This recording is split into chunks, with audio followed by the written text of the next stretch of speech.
Good evening, everybody. I'd like to call this meeting of the Board of Education to order. Everybody, please make sure.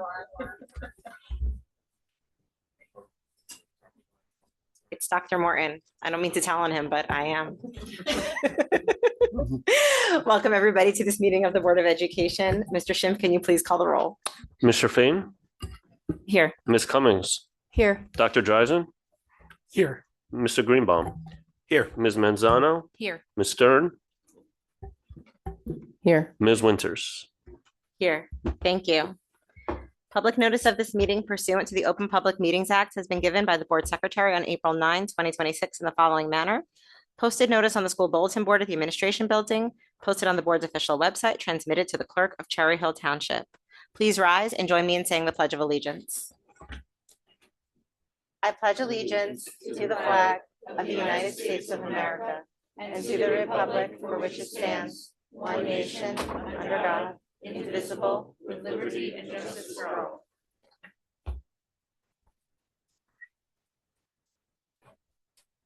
Please be advised that this meeting is being recorded and live streamed. We are starting with my favorite thing, which is board recognition. It is Jewish American Heritage Month, and I'd like to call up Ms. Dermer to give us information about the essay and poster contest winners. Hi, everybody. My name is Alan Moldoff. I am board president of the Jewish Community Relations Council, the JCRC. I'm with Susan Dermer, who is vice president of the JCRC.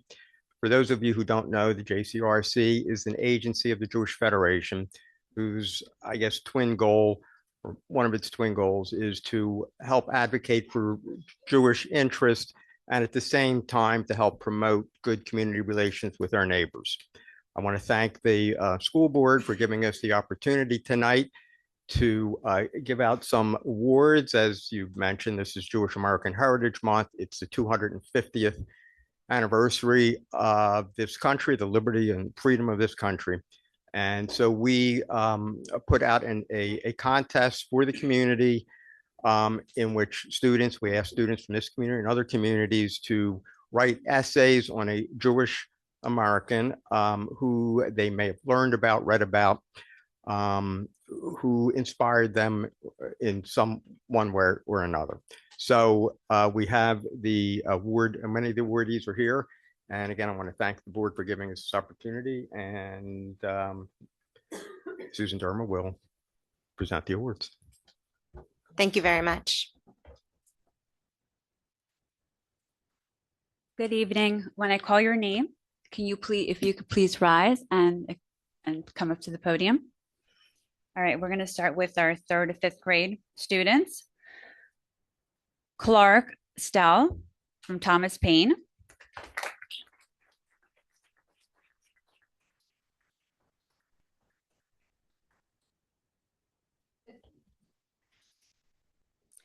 Carter Exlard from Woodcrest. Did I pronounce that right?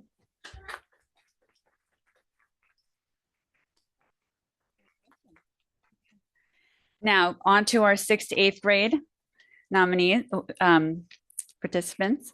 We have Kinesia Hapchak. Did I pronounce that right?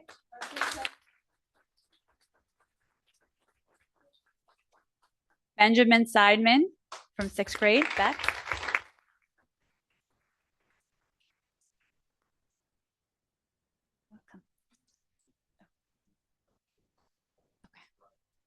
Sounds good. Sure.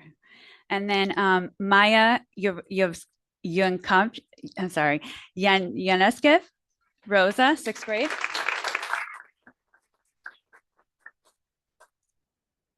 Jeffrey Yang, Rosa, 6th grade.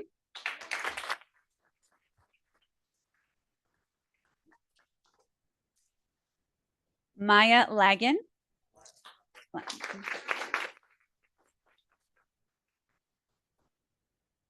Vivian Murray, Rosa.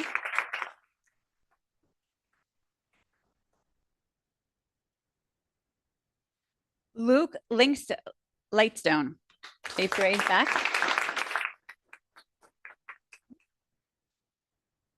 Allie Farsak, 8th grade, Rosa. And Spencer Axelrod, 8th grade, Rosa. On to our 9th to 10th grade. We have Addison Livestone, East, 9th grade. Eden Klein, East, 10th grade.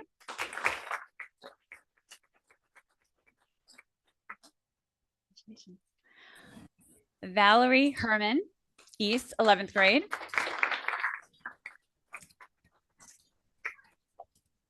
Alexis Rover, East, 12th grade. Andrew Liu, East, 11th grade. And Daniel Kramer, East, 11th grade. Congratulations. Congratulations to all of you. We'd like to thank all of you for having us. Also, we want to invite you to our we also hope that you're going to join us for our Jam Fest Sunday from 12 to 4 p.m. for a fun community celebration with activities, music, food trucks, and more. It's free and open to the community. If you'd like to learn more, please you can look into our website, JCRC of Southern New Jersey, for any information and details. We have a link that you can register there. Tonight, registration does close tonight. So if you do plan on registering, please go on and register. Thank you very much. Can all the awardees come outside for a picture?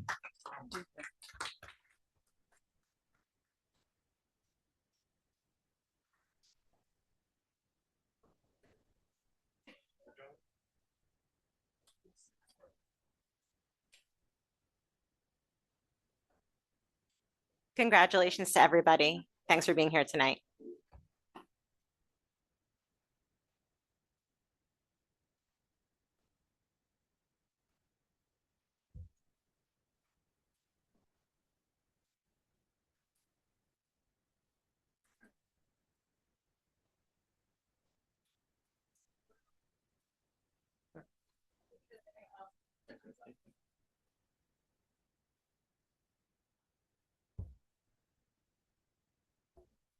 All right.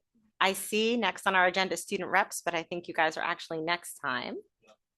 I am getting the hang of this now that it's almost June. So our next thing on the agenda is a community engagement review by Ms. Barati.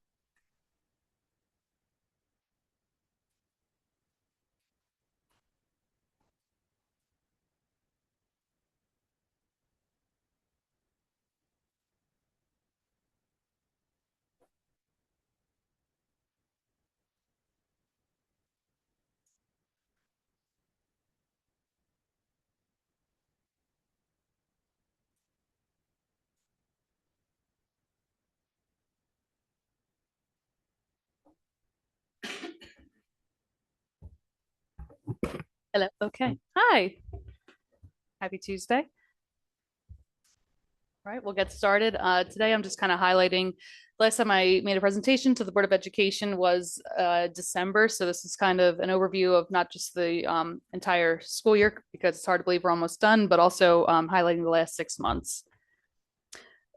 First, just to review some of the goals that we keep in mind, hitting both the strategic plan goals as well as the communications audit that was done a couple of years ago. You'll see these are some of the priorities that I'd like to highlight today.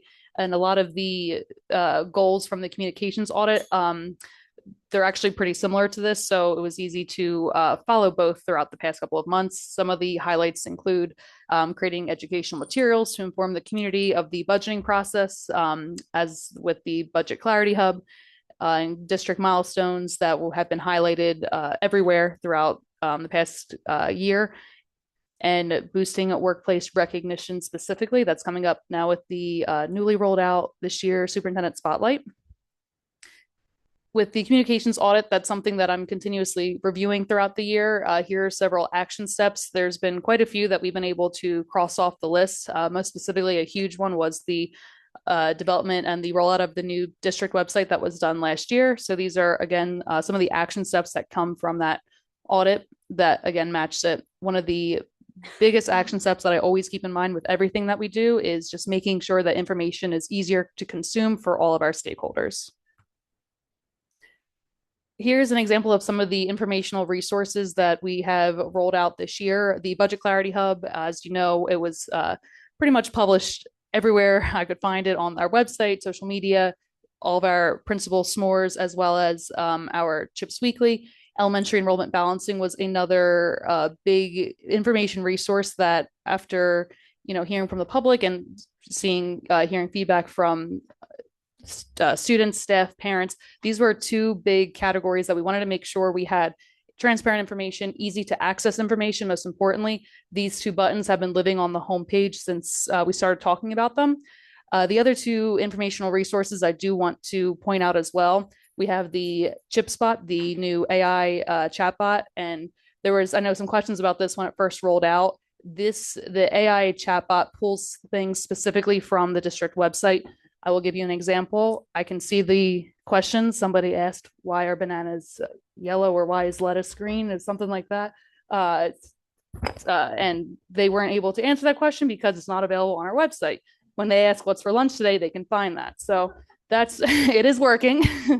And that is a tool that we've seen a lot of people get a lot of use out of. The community bulletin board is another informational resource I'd like to draw attention to. If you hover over community on our district website, that's under there. This is a spot that's not just for the district, for district partners, township events, different festivals and things that go on, a lot of things that may impact our community, specifically our students, Cub Scouts, enrichment type programs. When we get emails and information, hey, can you share this with our kids and communities? This is kind of where a lot of the information lives as well. So it's easy to access for anybody in the community to find this information. So just a couple extra informational resources I wanted to point out. So going back to the Budget Clarity Hub, this was a big undertaking that we did when this is a big budget was an important topic this year. I mean, it's important every year, but with what we were dealing with this year, we wanted to make sure, and we got questions from the community for the past couple of months, just, asking for transparency and asking for as much information surrounding the budget. So this was something that Mr. Schimpf, Dr. Morton, and I really worked for quite a few weeks on to make sure we got information out for different questions. The top graphic that you see, that was the CHIPS Weekly Special Edition that goes out to families and staff members. That, as you can see, that those views change daily as people go back. If they haven't opened that email, they go back, that view goes up. We had more than 17,000 views as of last week. The web page, that specific button of people clicking on it, it had more than 23,000 event counts as of last week as well. An event count is a click, a scroll, a visit from another page. So it just shows we have thousands of people looking at this information. I know analytics is very important for us too, to make sure that we are engaging throughout every outlet that we can. This is an example of the website. Again, the website, we had the new website that was launched January 1st of last year. So you can see in the top, the event count, again, which is a click, a scroll, any type of interaction with the page at all. The website as of 2025, from January through end of December of last year, that was around 13 million interactions, 4.3 million views to the homepage of people clicking opening from a new computer. The chart on your right, that's from the past 6 months. So we're already up to 5.4 event counts and 1.9 views. So people are using the website as a resource and a place just to find all the information that they can. I'm trying to get this bar out of the way. Okay, I don't know how to get that bar. So this, you can't see, it's kind of cut off. This is our Instagram page.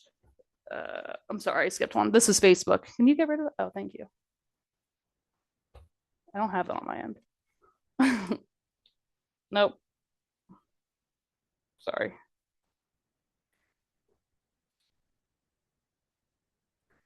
I'll just read it out loud. So this is the Facebook analytics. So this was from, again, the reason I tracked this from January 1st to December 31st of last year was the start for it. I began in November of 2024. So January 1st was I rolled out my own way of doing social media for the district. So that's why I measure analytics this way. So from January of last year, the 2025, and we kind of talked about this a little bit, I believe, this time last year, The year to year, I think it's a more accurate representation of how many people are interacting and looking at our social media pages. And again, social media is only one of several communication tools that we use to meet our community where they're at. So for last year, our Facebook page hit 1.4 million views. Some of those top posts that you can see there include the We Are Hiring post, community records notice from the Office of Special Education, and the elementary enrollment balance and community meeting dates. As for this year, the past 6 months from January 1 through last week, our total views was 779,000. Again, We Are Hiring are always popular posts because they get shared among community groups all over. We have the letter from Dr. Morin and Mrs. Winters on state aid funding that was published in March. And the school closure also was a very popular post this year. And if you look at Instagram, especially at the bottom, the past 6 months, the school closed and the 2-hour delays were the biggest, the most popular posts online. The reason why there's a big gap in that top view, Instagram changed the way that they measure analytics last year. So that's what I have access for was, I believe it was, I think it started in August on. So that's that information will be more detailed next year. But you can see too, Instagram, we have, more than 5,000 followers now. And again, the top post from this year so far has been about the snow-related weather closures. Some highlights of what we've been doing. We're always looking to highlight all the positive things going on in the district, and social media is a wonderful tool.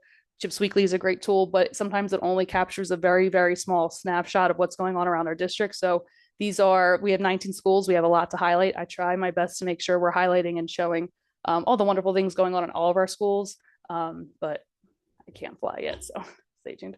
But this is some examples of what we've done on the website between Cherry Hill West, the kids shining at the science fair. We had the math counts at Beck, our seniors a couple weeks ago that were making their senior internship presentations. So we always try and find different ways and different avenues just to make sure no matter where people are visiting us digitally, they're able to see our students' success. Additionally, staff recognition. This is a big part of our strategic plan. We every single month, as we have the different recognition days, this month we had recognizing our school nurses, our teachers, our principals. We make sure that we're always shouting them out on social media and on LinkedIn. We just last week started our new superintendent spotlight. This year we had students nominate staff members this year. We have staff members from all over the district. And I'm so excited for you guys to see some of these videos we have coming out. The kids did a really great job. So we have these videos airing now every Friday at 4 p.m. through the rest of the school year. And that one on the bottom too, that was some of our SAC students at Johnson's, giving a big thank you for their staff there. So it's been a busy couple months for recognition and community engagement, but this is where we are at right now. Do you have any questions? Board member questions for Ms. Parati? I have a question about engagement with the AI bot on the website. You said people are using it. Like, can you give me an example? This is how I know that I'm old, because No, you're fine. I would never touch an AI bot. I would just look for it. But yeah, I think it's definitely been a very helpful tool with the AI bot will come no matter what.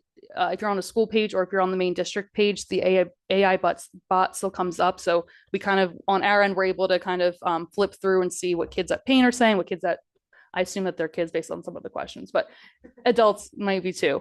So we're able to kind of flip through and use that. People have asked, what's for lunch today is actually a really very popular one. Contact information for staff members, phone numbers, that kind of thing. It's kind of an easy place that it pops up on the homepage. They're able to type in a question. A lot of the what happens if the AI bot cannot find the answer, my email is usually the one that comes up. And I've actually seen a little bit of not a ton, but a little bit of an increase of different questions that I've been getting through the public information box.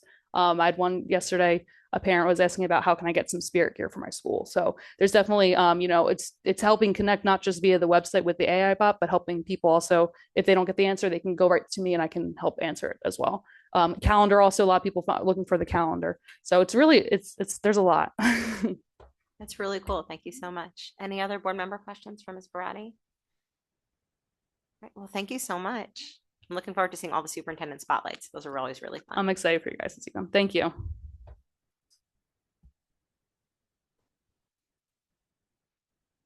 All right, believe it or not, we are at first public comment. So there will be two opportunities for public comment this evening. This first public comment session is for board action items only. If you wish to speak on any topic other than what appears on the agenda, you may speak during the second public comment, and speakers must provide their name and municipality. Students may comment on any topic during first public comment by identifying themselves as a student. Online, that means putting an S after your name. We alternate between speakers in the room and those wishing to comment online. Each speaker has 3 minutes to speak, and the timer on the screen will indicate the amount of time remaining.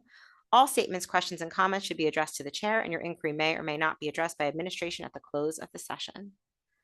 So I'm now going to open first public comment. Is there anyone in the room who would like to make first public comment this evening? If you're a student, you can come right up to the microphone. You'll go first.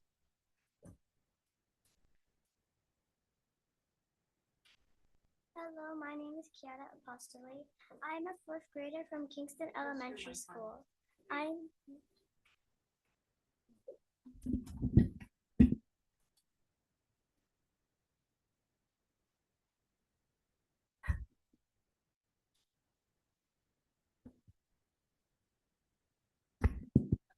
Now we got you, Hello. honey. Thank you. Hello, I'm Kiara Apostoli, and I'm a fourth grader from Kingston Elementary School.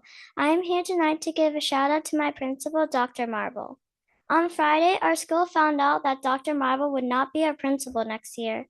Dr. Marble has been my principal since kindergarten, and I am sad to see him go. He attends just about every school event and always has a smile on his face. He is kind, and he knows just about everybody's name in the school. And if there's a name that's hard to pronounce like mine, he will do his very best to learn your name. When Dr. Marble went on leave earlier this year, our school was not the same. My brother and I were very happy when he returned. I also want you to know Kingston will be a very different place next year. I hope our next principal will be just as kind and as awesome and just as memorable as Dr. Marble. Thank you.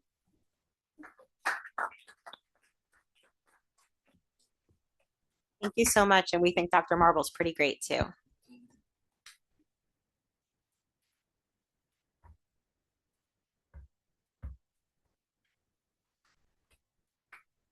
Give me 1 minute, everybody. I do see somebody online. It's phone number ending in 788. Please unmute and give us your name and municipality and the action item on which you are commenting.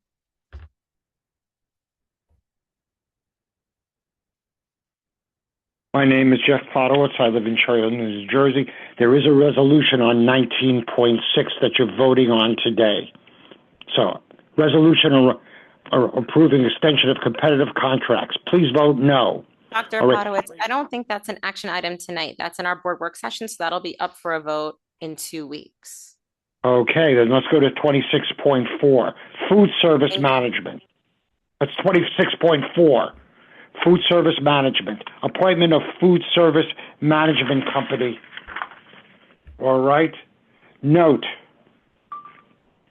the cost of the contract is $3,328,226. All right.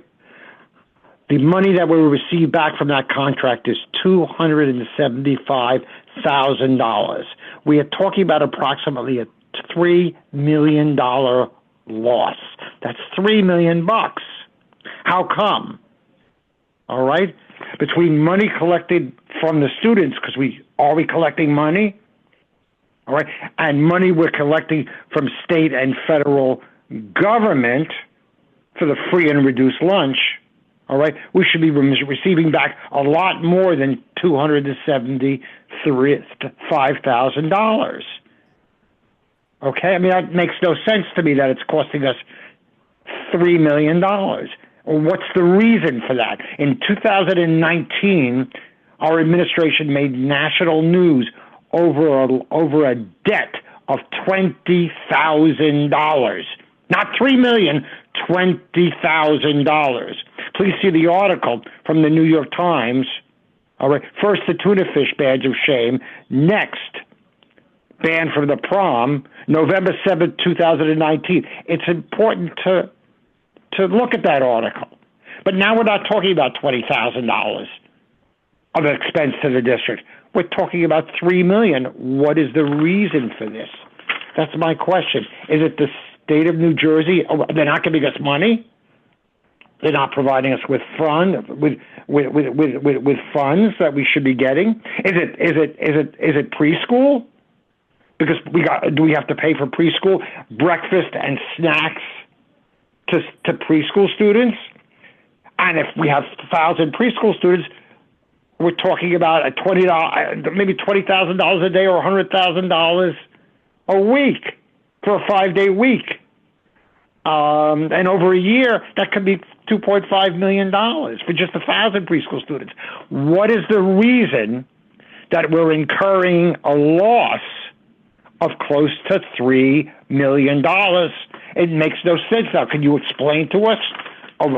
Are we providing free meals? Is that what you want to do? Provide free meals to every student? Is that what the state wants to do? What is going on? So vote no on that, because that makes no sense. All we get back is $275,000, and that makes our expense close to $3 million for food service.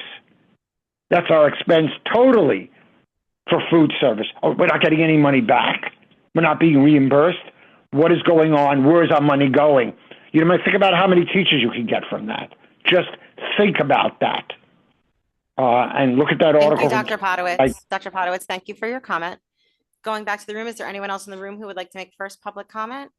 Are there any students in the room who would like to make first public comment? I'm just double checking. Well, a lifelong student as well. Come on up. I try. Ann Einhorn, Cherry Hill, New Jersey. I do have concerns about 26.4 myself. It seems to be a very lopsided contract that truly favors Aramark, which I know is a business, but we don't seem to be getting much benefit from this business in a school district that doesn't have a lot of money currently. 26.3 and 26.8. I do not see a not to exceed dollar amount. And also for the 26-27 budget, what is the dollar amount budget for substitute positions? Thank you. Thank you for your comment. Going back to the line, I don't see anyone else. The hand raised or first public comment. Going back to the room, is there anyone else who would like to make first public comment this evening on an action item? Seeing no one in the room and no one online, I'm going to close first public comment for tonight and turn it over to Mr. Schimpf. Is there any correspondence to share with the board this evening? Nothing to share.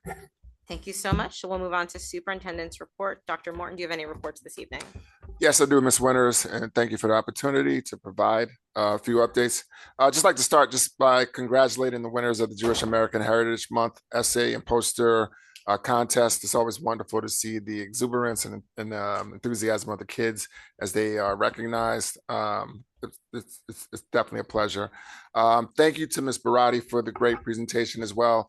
We know over the last several years, communications and the improvement in communications has been a concerted focus for the administration, for the board, and for the district. And Ms. Barati has done a great job in reaching out to our community in diverse ways. Most importantly, we continue to impact and implement the recommendations that have come from that communications audit that was done 2 years ago, 3 years ago now, right?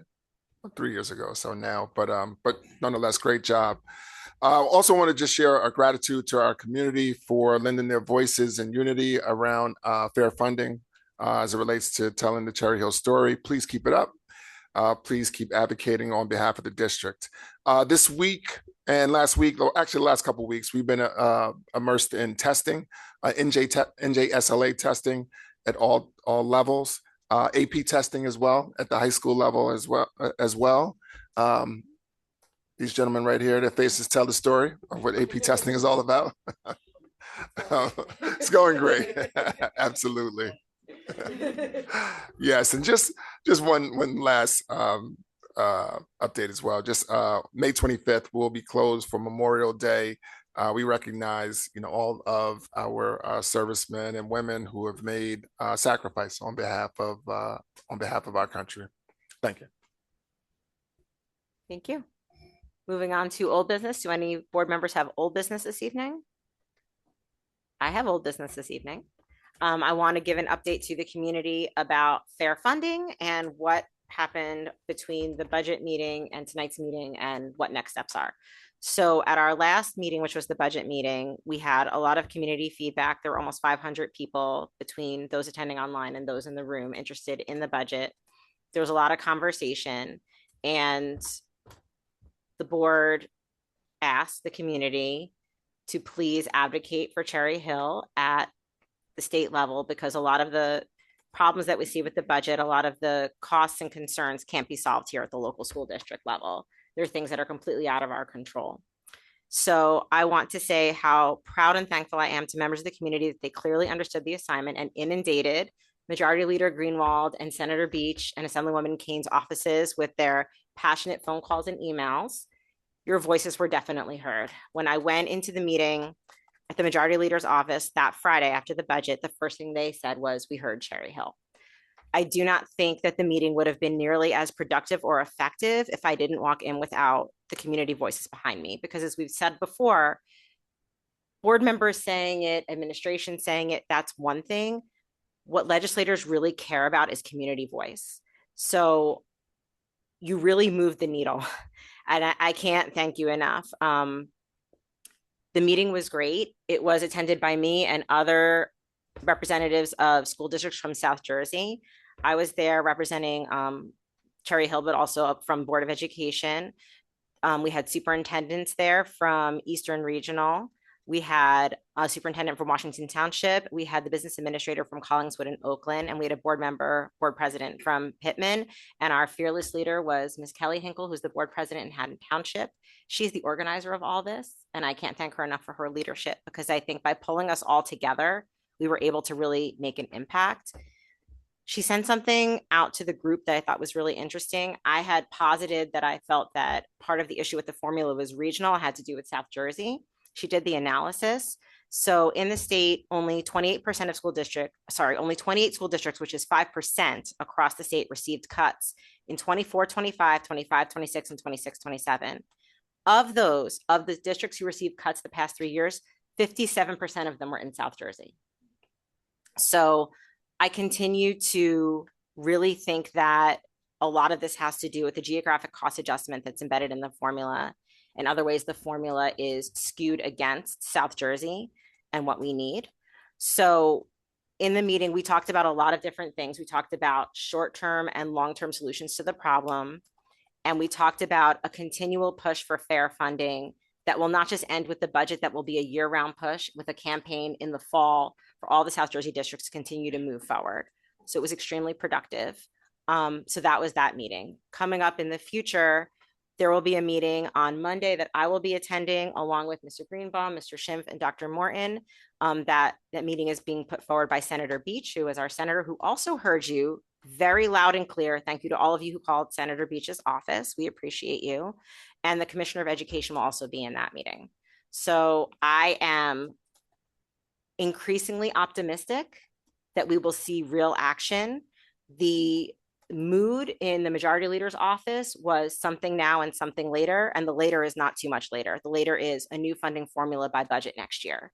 I think that's in a very, very aggressive timeline for the legislature. They generally move as slow as they possibly can.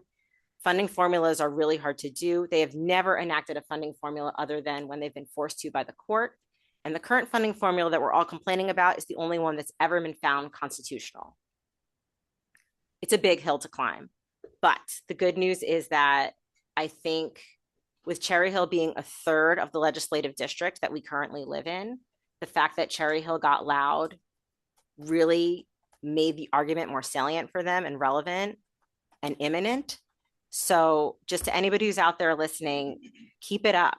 Do not stop. And the place to effectively focus your advocacy is definitely our legislators. The Majority Leader, Greenwald, Assemblywoman Kane, and Senator Beach. They were very clear in the meeting that calling other legislators, it doesn't have as big of an impact. We need to work on our local representatives.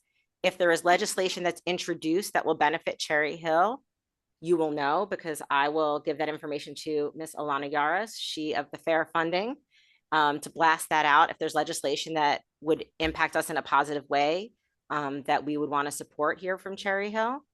And I will just continue to keep everybody posted. Alana Yaris and Fair Funding continue to be the point people for getting information out to the community. So we'll continue to coordinate with them. And in other partnerships, on Thursday, CHEA, our teachers union, is going to lobby at the Senate Budget and Appropriations hearing, the one where the new commissioner will be there to present. I am going with CHEA in support of our teachers and in support of Cherry Hill. So thank you to Dr. Batista for reaching out. All board members are invited to join me if you're available on Thursday morning and want to take a ride up to Trenton. We will be there with a full presence representing Cherry Hill. And I really do thank Dr. Batista for her partnership in this, because it's got to be all of us together. There's absolutely no way we can get this done if it's just one group of people. It has to be one Cherry Hill. So thank you to everybody. And do any board members have questions? Ms. Stern. So the percentage that you're referring to, how we represent 50, you said 57? 57% of the districts in New Jersey who have lost funding over the past 3 years are South Jersey districts. And yet we represent what percentage of the entire state of just 20? So 20% of our schools are 20% of? So our what I was saying is Cherry Hill Township, as a part of Legislative District 6, we're about 1/3 of the legislative district. Yes, you talked about what I guess what percentage, I think, lost funding, maybe 5%. Thank you. So only 5% of districts in the entire state Lost. received cuts for the past 3 years. And we were 57, but South Jersey is 57%. 7% of the 5%. So Yep. has that data been shared back with Majority Leader Greenwald's office? Mhm. Okay. Kelly Hinkle is a force to be reckoned with. She is an amazing board president. And she was really the one who said that rather than each individual district working on its own, we should combine together. And I also think she was brilliant in having the representation from board presidents and superintendents and BAs in the meeting, because it's all different perspectives. And the business administrator from Collingswood and Oakland was very clear about what's happening in her district. They're selling buildings, and that there's really nowhere else for them to go. Well, will you guys be coordinating again both on Monday and Thursday as well? Is that the South Jersey districts that are working together? Is that going to be happening? So the meeting, so Thursday was organized by CHEA. So that's our teachers union organized that. The Monday meeting reached out to Dr. Morton directly due to the advocacy of our community, but we are all working together. So the thing with Cherry Hill is because we are so big, we can sometimes get attention in a way that some of these smaller districts who are struggling mightily, like it's not the same. So, but in my opinion, I think these issues are statewide issues. They're funding formula issues. They're not issues that Cherry Hill can solve on its own. So my vision and all of our vision is to work together towards a funding formula that's fair and benefits all students. And that's the goal. Thank you. Other board member questions? And thank you for doing what you're doing. It's a heavy lift, and I feel like, having done fair funding stuff years ago, it's a lot of time and effort, and it's a lot of energy. So thank you. It is, but I also feel like this is an inflection point. I feel like I just happen to be the one sitting in the seat right now, and if not now, then when? This is the moment where we can really make a difference. This is the year that the community, was outraged, and rightfully so, at what happened with our budget. I saw everybody's letters. A lot of people copied me on the letters, or I saw them posted on posts on Facebook and screenshotted and sent to me. I know Alana saw a lot of the letters. People wrote really passionate, well-researched, informed, amazing emails to the majority leader, and they kept going and they kept following up and persisting. And that's honestly what got the door opened to begin having these really difficult conversations. So I just, again, want to give credit to the community. We're all angry, but it takes a lot to take that next step and turn that anger into action. And I really appreciate that, because they're not just going to listen to me complain. It's when all of us get loud together that they listen. Any other board member questions? All right, well, I will keep you posted. I will be in Trenton with our teachers, supporting them at Senate Budget on Thursday. And then we will have our meeting on Monday, and I will report back to the board. If there's anything else that anybody wants to contribute, I will continue sending out information. And And yeah, I think that's where we are right now. But I'm always cautiously optimistic, but I really am cautiously optimistic right now. I think that if there is an opportunity for supplemental funding like we got 2 years ago, we'll probably know by the end of May, because the legislature will receive the updated budget numbers. I believe it's on May 19th. They'll get an updated revenue report from legislative services, and that will tell them whether the revenue picture looks what they thought it was going to be, rosier than they thought, or not as good as they thought. If there's additional money, the conversations that are being had are the first thing that would be restored would be additional funding to our schools. But the governor's also talking about the fact that they have a $3 billion structural deficit. So take that for what it's worth. I don't think it's impossible. I don't think it's exceedingly likely. I think it's a toss-up, and we just have to keep pushing. Any other questions? Anybody else have old business? All right. Thank you guys for indulging me on that, but I thought it was important to just articulate back to everybody what their advocacy did, that it did work and it continues to work. Okay, so now we are at, oh, it's me talking again, guys. It's committee reports and I'm first.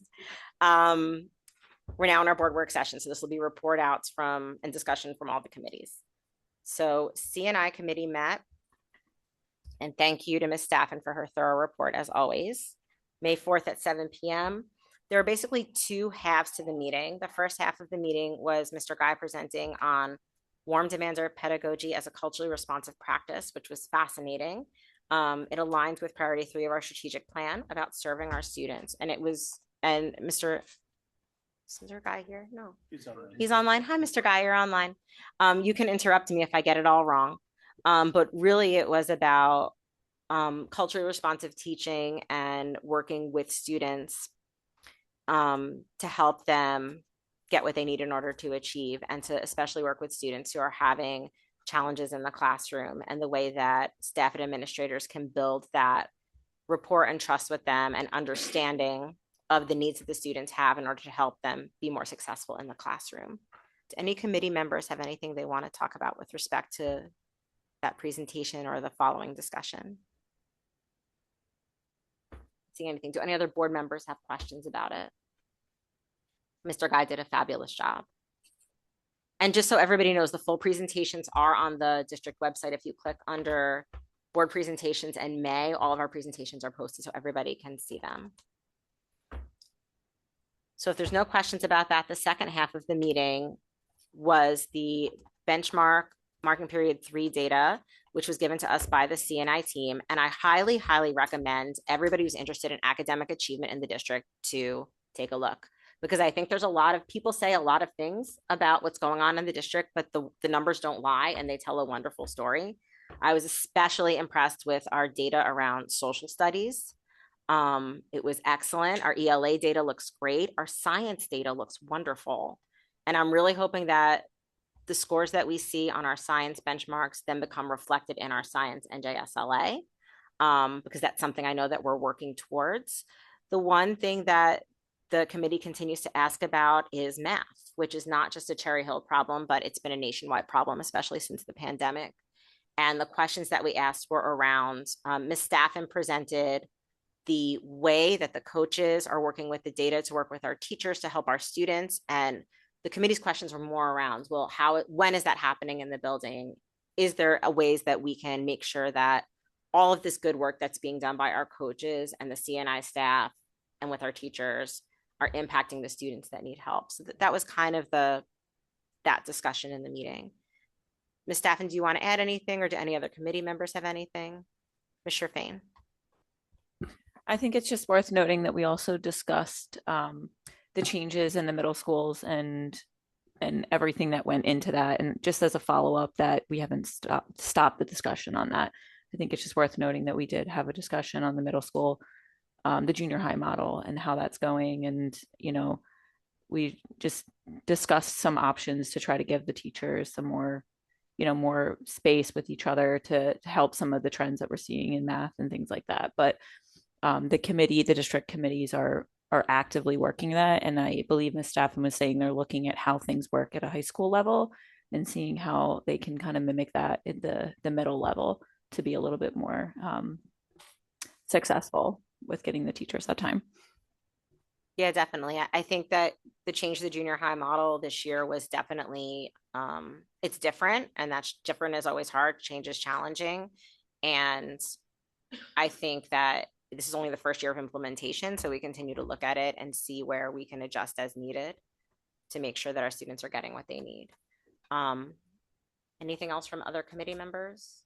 Ms. Cummings, we were thrilled that you could join us. It's always a pleasure to be part of CNI. I know. Thank you. I mean, I always say it's the best committee, and it's true. No, just kidding. But it was a really great meeting, and I do want to say that I think that the benchmark data information that we're getting is really helpful for the committee to see over time, looking through the year, how our students are doing and get a real sense of that, rather than just waiting for the NJSLA data to drop in the fall, but that data was actually for so much earlier. It's really hard to think about. By the time we get that data and we want to take action to change things or support things, it's almost like that data is old already. So the benchmark data has been really helpful. And that's something that's coming out of what we did with the strategic plan when we looked at priority 1, linking things to the benchmark data. So I think that's actually been really effective for the committee's understanding of how our kids are doing. And they're doing really well, which is wonderful to know. We also had a presentation of a senior capstone project. We had an update on the AI guidelines, which are coming along. We talked about the books that we reviewed for middle school. There were 3 graphic novels. They were all approved. And yeah, I think that was pretty much it. There was public comment regarding structured literacy. I think that was it. Do any other committee members have anything they want to add about the meeting, or board members have questions about what CNI worked on? Yeah. All right. Well, then I am going to conclude the CNI report and pass it along to Mr. Greenbaum for BNF. Thank you very much. So for May's BNF committee, the discussion was all about student transportation. None of these were new discussions, but we talked about all of the topics that keep coming up, the various forms of transportation, costs, efficiencies, things of that nature. Thank you, Mr. Fain, for joining us this month for these discussions. And I do want to make sure I state that the information that was presented for discussion was presented just for discussion and planning purposes. There were no recommendations made, no decisions made. This is simply to continue these discussions for possible future planning. So the first topic we looked at was courtesy busing. This is busing that we do beyond the statutory required radius for transporting our students, and the discussion focused mostly on elementary and middle schools. Ms. Linda King joined us to provide some data, and it was based on this year's enrollment information and routes, but there's little changes year to year, but you have to use something to figure these things out. And we looked at what would happen if we increased courtesy busing distance to the statutory distance, which is 1 mile. We currently provide busing significantly smaller radius. There are some potential savings from this, and this is why this comes up in budget season every year. It's estimated to be around $680,000 a year, but it also has a very significant impact. Using this year's numbers, it would impact about 660 students across elementary and middle schools by eliminating 17 routes. And that impact varies from school to school. Some schools would see little or no impact because everybody are already walkers. They're smaller neighborhood schools. Some would not be impacted just because of hazardous routes. For example, Rosa Middle School has no safe walking routes. Crescent's a very busy road. Browning has no sidewalks. And some schools would be significantly impacted. 1 or 2 schools would lose all transportation, which would create new challenges with drop-off and pickup logistics. Imagine having 300 families all trying to do drop-off in the morning at schools that currently have busing. We looked at preschool as well. The catch with preschool is all of the providers, except the 2 in district, Malberg and Kilmer, only have hazardous routes. So there's no significant savings looking there, but whatever changes we make at the elementary level need to be done at preschool. But the discussion on preschool transportation will be ongoing. It remains a challenge for Gen Ed preschool. It's a conversation we've had ever since the start, and we'll continue looking for efficiencies there. There's some conversation around infrastructure-related considerations as well. Potential sidewalk improvements, working with the township or the county, pedestrian safety enhancements, possibly looking at things like additional crossing guards and working with the township and CHPD for things like that. Proposed signaling upgrades, places where there are not safe places to cross, could they be made safe walking routes? And again, this is not a new discussion. There's no recommendations at this time. There are some potential savings, which is why this has been a discussion year to year. But with such a significant impact to families, it may be something to consider at a later date, but there is a trade-off there. And again, preschool transportation has been an ongoing discussion and will continue to be as we look for efficiencies and opportunities for savings there. The other transportation discussion had to do with late bus utilization. At middle and high school levels, we have late buses for students in athletics, clubs, and other extracurriculars. We had asked Mrs. King to take a look at utilization for a few weeks to have an estimate of how much they're used. At the middle school level, those routes have moderate utilization. They're pretty significant. None of those kids are old enough to drive yet. So not a lot of opportunities for savings there. They are pretty significantly used. But at the high school level, there's a different story. Utilization varies, but is generally very low, averaging 5 to 8 students a day per route. The exception are routes that go to west from the east side and that go to east from the west side. Those tend to have significantly higher utilization. Ridership varies by student participation in after school activities, depending on what the activity is, what time they get out. And it's recommended to do some additional monitoring to understand utilization during winter months. There might be a lot of people that might be prone to walk or parents who would let their kids drive, but not so much in adverse weather when there's snow on the ground, when it's cold outside. So it's something to keep an eye on because there are some opportunities for savings there. We also need to understand the impact. Some routes are used more than others. Additional data to understand seasonal utilization, as I just mentioned. And we certainly want to consider equity issues. Those who utilize the service may be the ones who need it the most, right? We certainly don't want somebody to not be able to participate in an activity because we take away their way to get to and from. Just like the last item, there's no recommendations at this time, but low utilization on some routes suggests an opportunity for future savings. Additional monitoring will help better understand utilization and impact for future discussions. And once again, thank you very much to Mrs. King for providing this data and analysis and joining the board for these discussions. And with that, do any committee members have any questions, comments, anything to add? Any board members?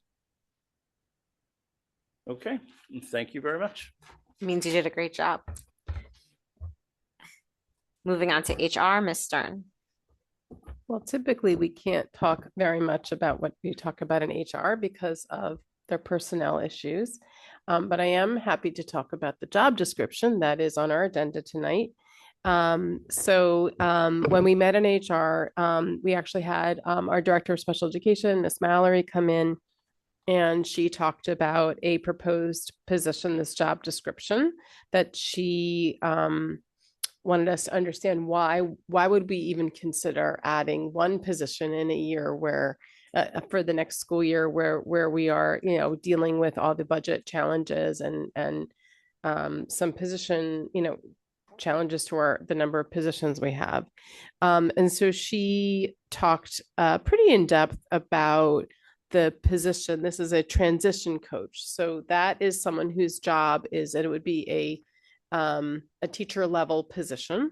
And that's someone whose job it would be to specifically help our high school and middle school or secondary level students who have special needs, specifically focused on our ASD populations, those students as they transition from middle to high school. And also working together to plan their transition plan throughout their time in high school for what they're going to do after high school. So why now and why this position? Well, a few reasons. First of all, and I'm going to kind of use our time machine and go back a few years. I want to say, I think it was 4 or 5 years ago, was the first time we ever, in my time being involved, added special education to our annual district goals. We realized that the special education community and our students and their families, we wanted to make sure they were represented and called out specifically in our goals. So we added them. And part of that was we interviewed families and got feedback. Quite a number of families and multiple board members participated at the time, along with the superintendent, and Miss Mallory was involved. And what we found was that one of the main challenges families called out at every level was challenges with transitioning, which we know is a particular challenge for students with special needs, transitioning from mostly level to level. So since then, that's really been a focus in our goals every year. And we've incorporated that into our strategic plan and our goals, priority 1 and priority 3, specifically aim 1D and aim 3B. Put the glasses on to make sure I can get it right.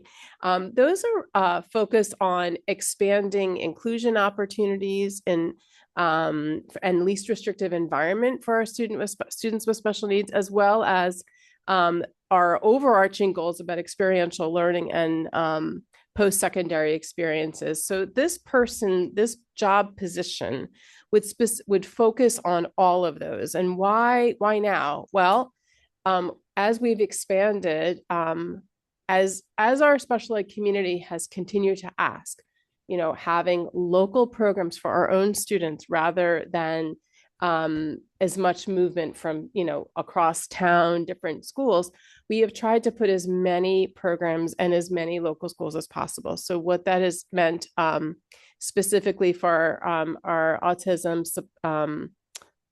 ASD, I'm like autism, our autism, what is spectrum disorder classrooms. I'm sorry, I was thinking it was a different, our autism spectrum disorder class, those programs, those classrooms, we've expanded that to high school east. And now that we have students, we have a large number of students transitioning from middle school into high school into that program. So that program is growing. And part of that is recognition of, well, if you're going to support a program, rather, if you don't have the right supports in place, these students are not going to get their needs met. We're not going to be compliant with least restrictive environment. And eventually, if they're not getting their needs met in our schools, their families are going to say, our kids are not getting their needs met. We need to go somewhere where they can get them met, which could lead to out of district or, thinking the request for out of district or discussions about a district placement. So the best way that we can serve all of our students is to make sure we do as much as we can to have what they need in our own district.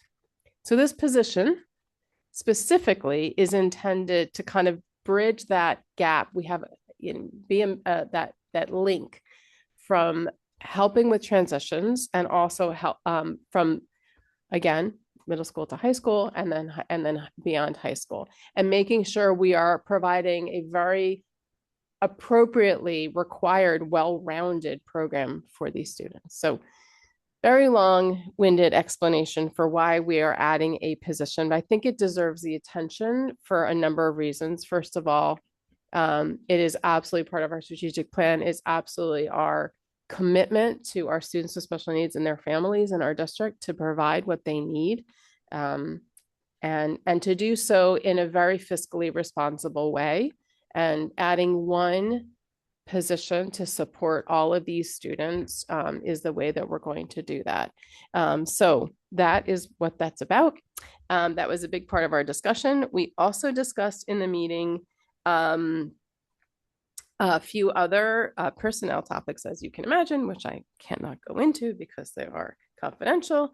And we also are continuing to, we have some of our collective bargaining unit contracts that are continuing to be discussed. And that's part of what we're always making sure we're keeping in focus. So that's it for HR.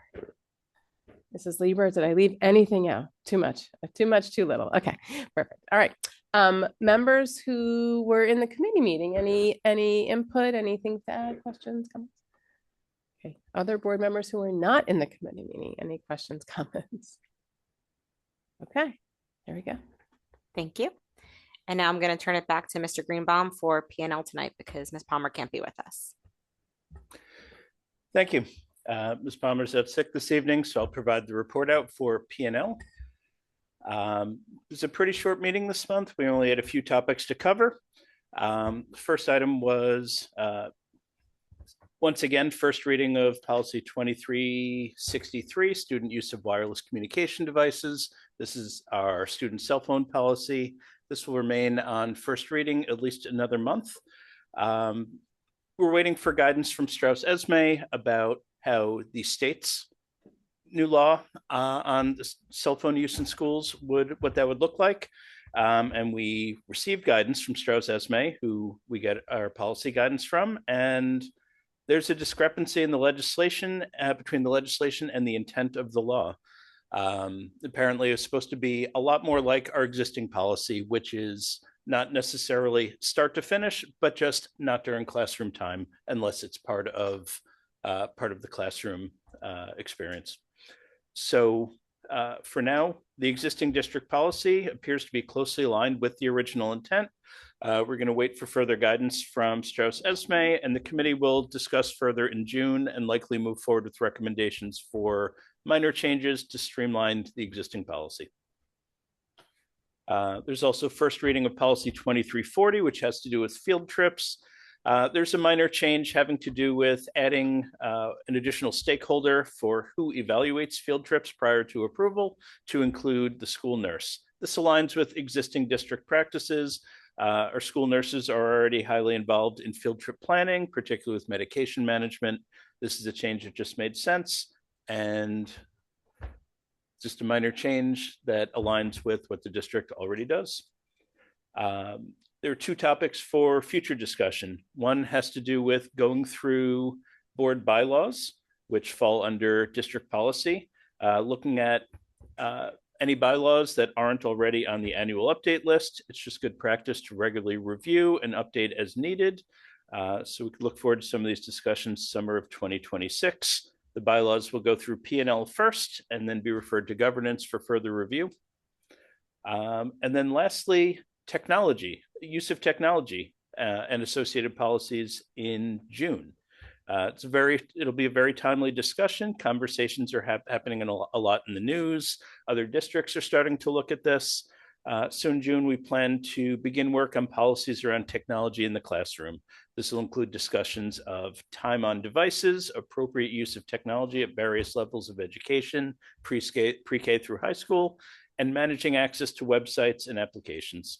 The tech package will be a joint effort between P&L and CNI. And again, we could look forward to that starting in June. All right. And with that, are there any questions or comments from other committee members, from the full board? Okay. Well, thank you very much. And thank you to, oh, I'm sorry, Dr. Dreisen. Just a comment on that to echo, I would just point out for board members, if you're not aware, you can follow even what's happening not so far in Lower Merion. This is a topic of conversation right now about technology. So, and it's hitting the school boards. So interesting topic for June for sure. Yes, thank you very much. It was actually their P&L committee that was on the hot seat. So I sent that to Bridget, but I didn't realize she wasn't feeling well today. It probably didn't make her feel any better. But no, it's time. We've been talking about this for a long time. Summer's a good time to dive into something like this. So it'll be a joint effort between CNI and P&L to move something forward. We've been kind of waiting for the cell phone policy updates so that we could do it all together. But at this point, if there is not a definitive answer out of the DOE about the cell phone policy, I think we need to move forward with technology conversation anyway, because September will be here before we know it.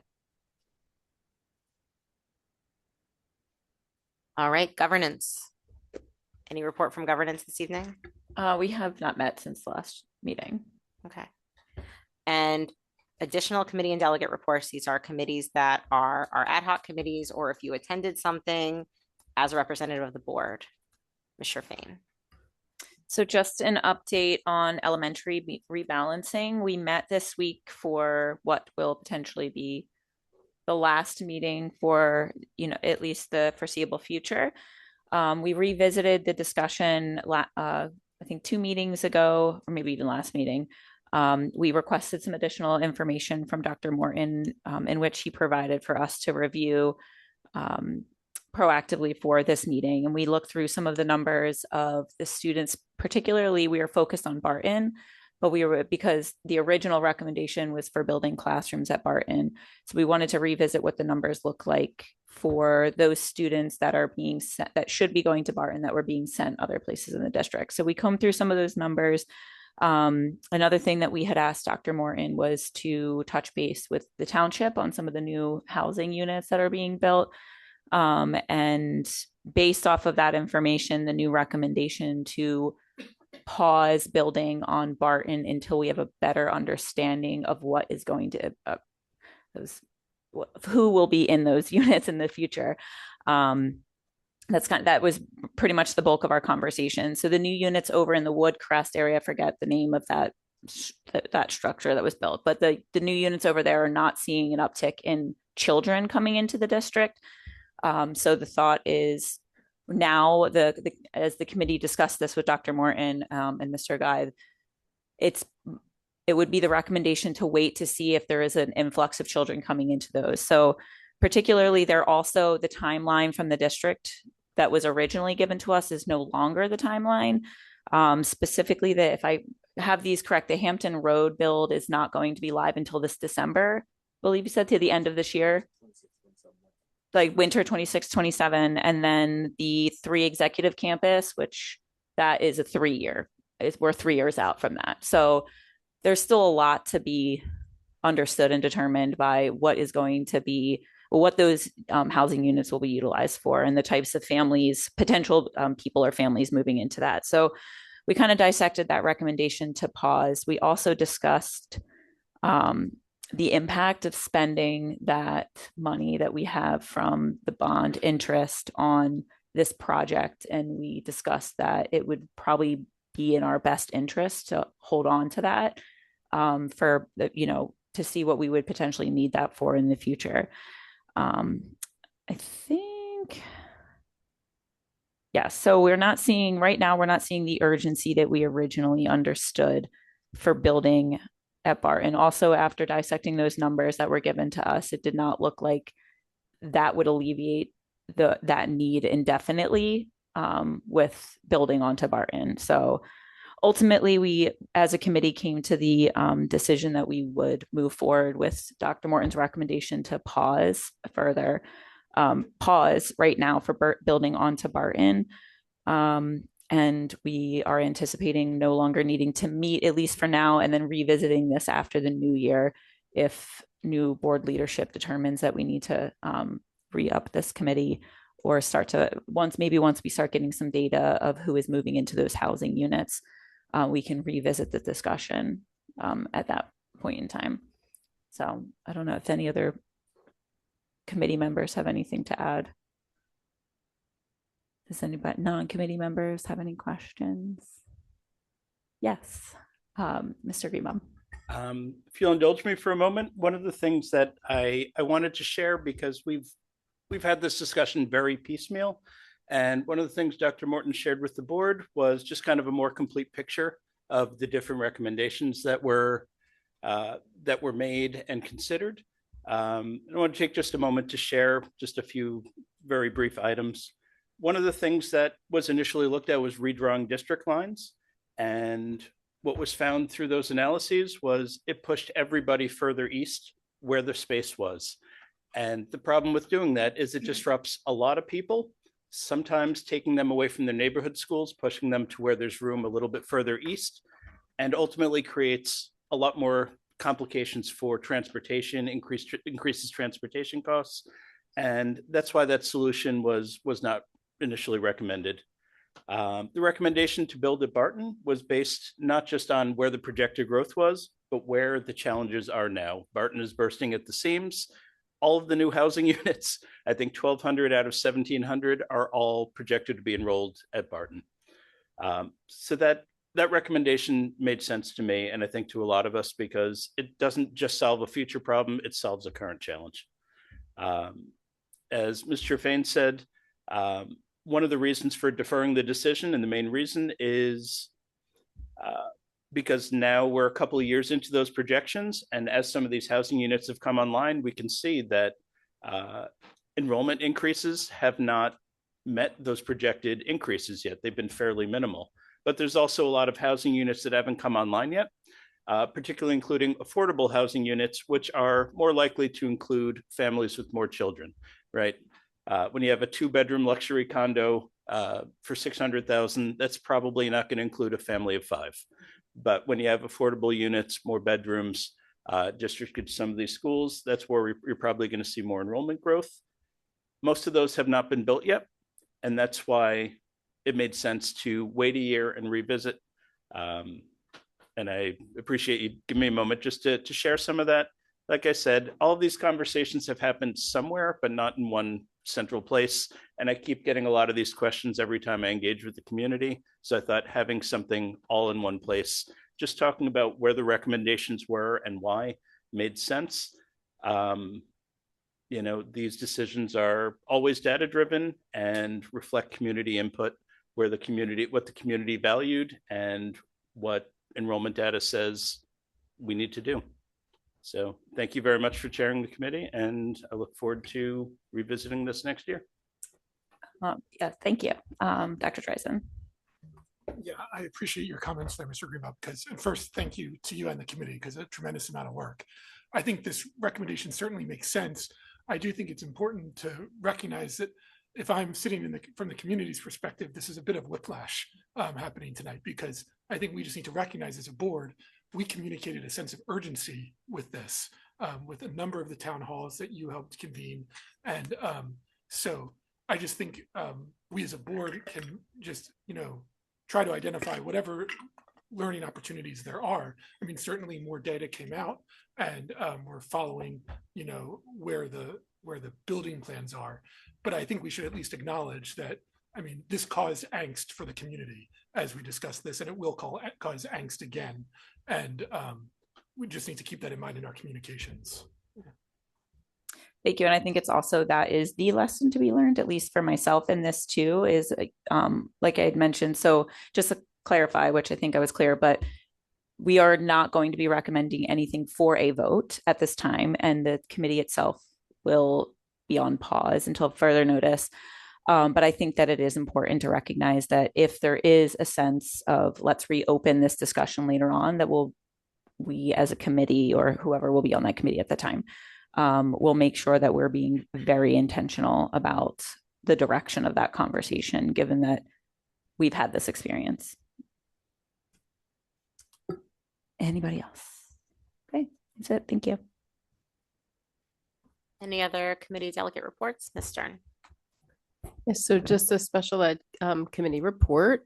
We met on the 5th of May, and we discussed a number of topics. Again, we did talk about the proposed position that we're going to be voting on tonight.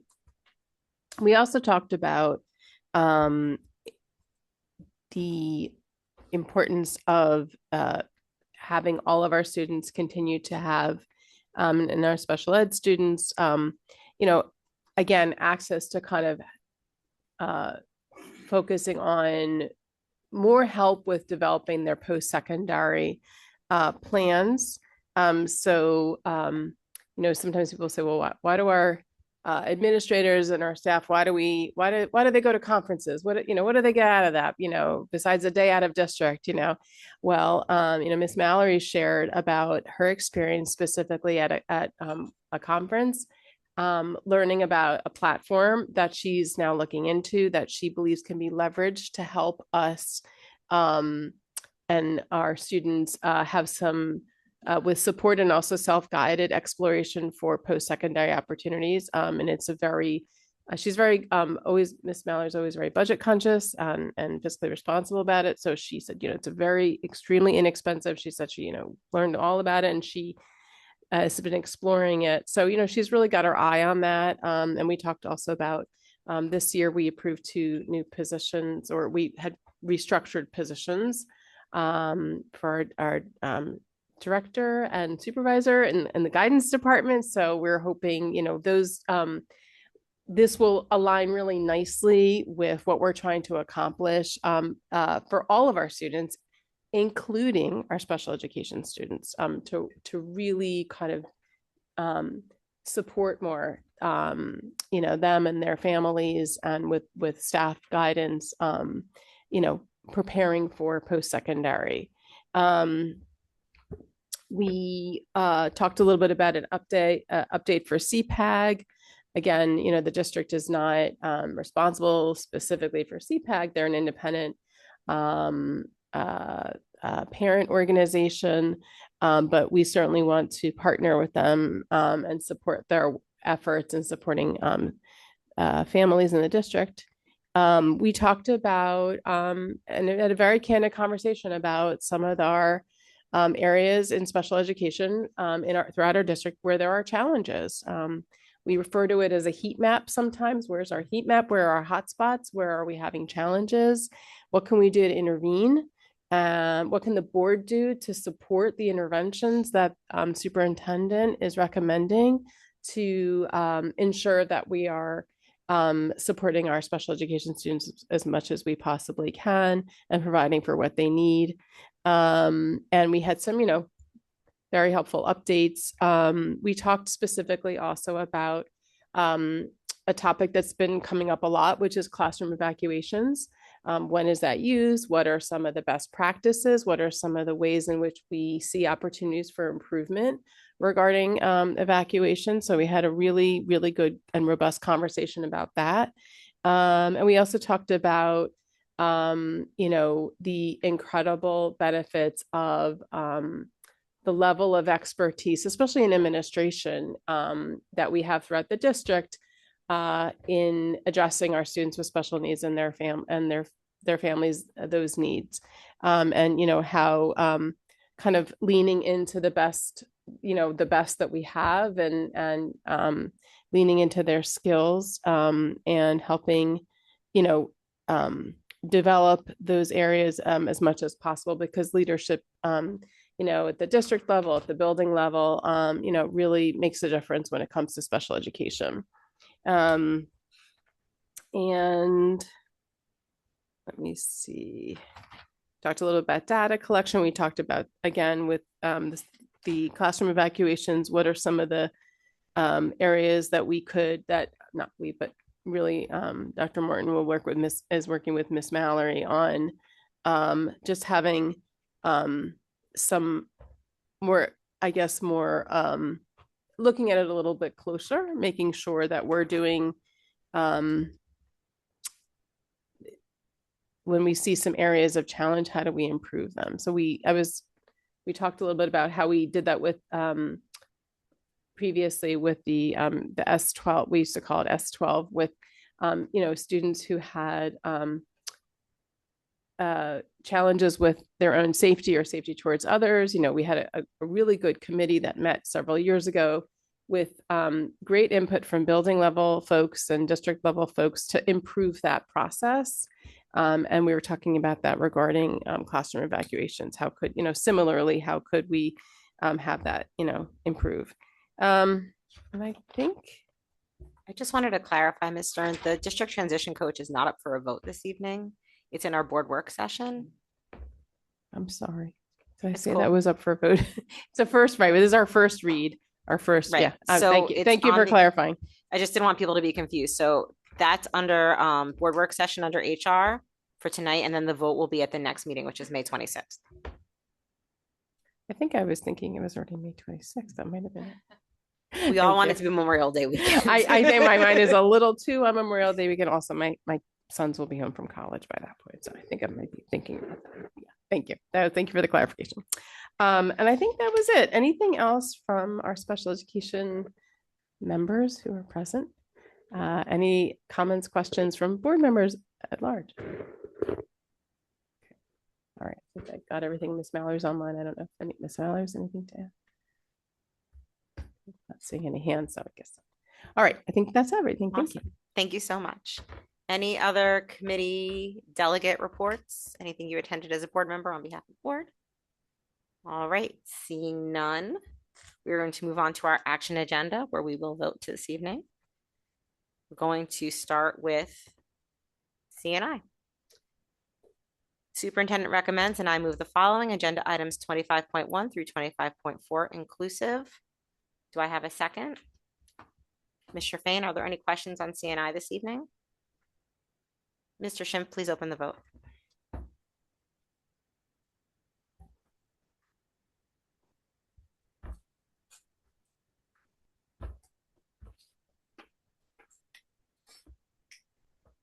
Motion carries. Thank you. Mr. Greenbaum, please move the BNF agenda. Thank you.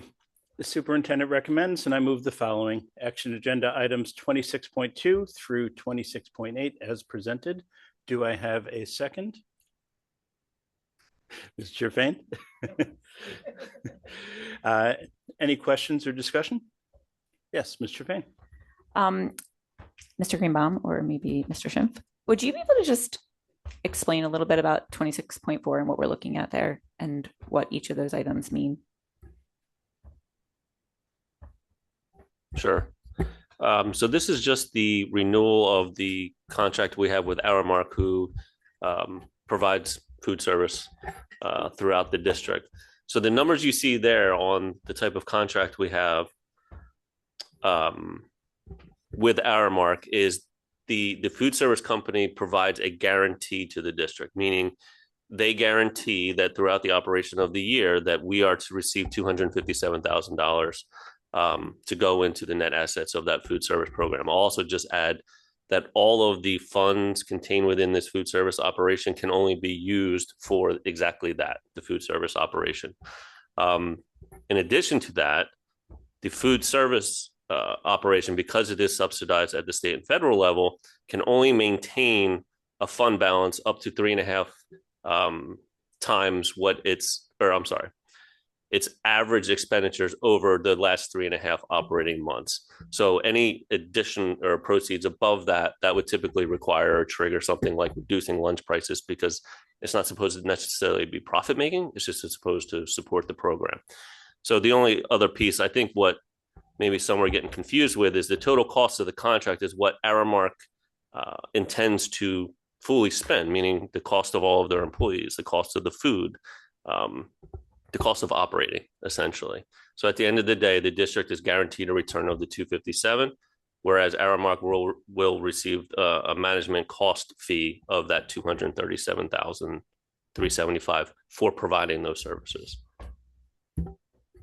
This is super putting you on the spot, so I'm sorry if you don't know the answer to this question, because I know you were not here at the time. But if I remember correctly, the way that we choose these contracts is typically the lowest bidding contract. And I know we adjusted the terms for 1 year. There was a lot that went into this, but correct me if I'm wrong, typically when those contracts are awarded, it's to the lowest bidder for that service. This is actually competitive contracting, so it's lowest cost plus other factors considered. Okay, thank you. Yep, and you may recall we did put it out to bid. I want to say 2 years ago. Yeah, it was a while back. We wanted to see, can we do better? Can we get different offerings? Can we change our structure? And ultimately, we ended up staying with Aramark, but changed our cost structure, which actually eliminated some of the audit findings where we were not spending enough. We were keeping more cash on hand than we were supposed to, because we were very limited under that cost structure, how much we could spend it on. So we ended up staying with Aramark. They ended up being the best benefit to the district, but we did put it out to bid several years ago and are still with Aramark. Thank you. Are there any other questions or comments? Okay, seeing none, Mr. Schimpf, please open the voting.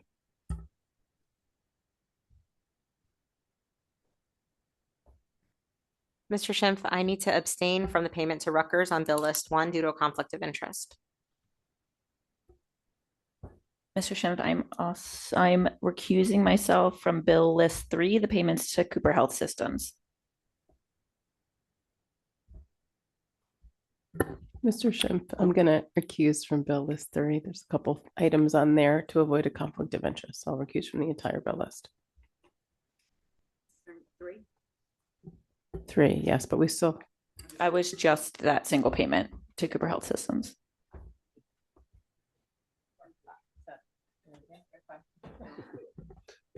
Motion carries. Counting to 5 is the key skill you need to be a board member. I would have modified it if need be, if that was We're good. necessary. But Ms. Stern, can you please move the HR agenda this Sure. evening? Superintendent recommends, and I move the following 27.1 to 27.12 inclusive. Hopefully I got that right. Do I have a second? Mrs. Winters, are there any questions? Seeing none, Mr. Schimpf, please call the vote. Not on the new job description.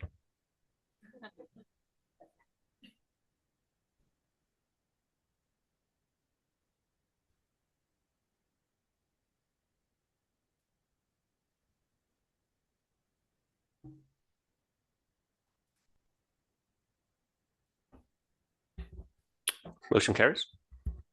That is wonderful, because with that vote, we have approved Mr. Reginald Meadows to be the new principal of Rosa Middle School.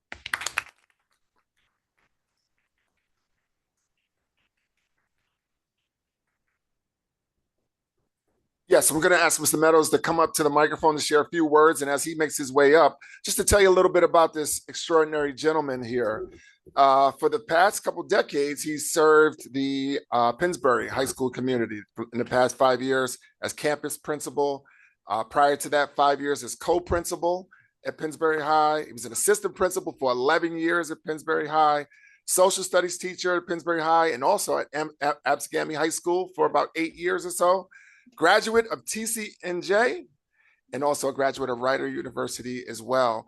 And I have to tell you, Mr. Meadows, today, Ms. Stafford and I were in a meeting over at one of our high schools, and one of our teachers told us that community members from Pennsbury are bemoaning your departure and just talking about how awesome you are, and they're so upset that you're leaving, but their loss is our gain. So with that, Mr. Meadows. Thank you very much. My name is Reggie Meadows. I'm just incredibly excited and honored to be here. I just really want to start off with thanking the school board for your trust in me, and for Dr. Moore and Dr. Birdie, who's been ever since I started interviewing here. I'm just very excited to be here. Throughout my career, I've known Cherry Hill School District. I've admired the work here, and I'm just so incredibly grateful to be a part of this now. Throughout the interview process, I was just able to meet with lots of different students, teachers, staff members, district leaders, and everything else.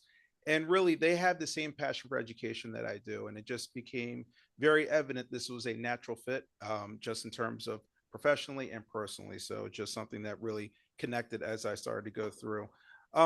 As Dr. Morton said, I want to thank the school district of Pennsbury. That's really where I got my start as a teacher. Really build a foundation for being an educational leader, and just the passion I have for education was cultivated there. I'm always going to be grateful for my time in Pennsbury, but I'm just very excited for this new chapter. Also, I want to thank my family. They came here to support me tonight. My wife Megan, my son Carter, and my son Tommy. Carter's in high school, Tommy's in middle school, and so they've supported me through this journey, the ups and the downs that goes along with being a school principal.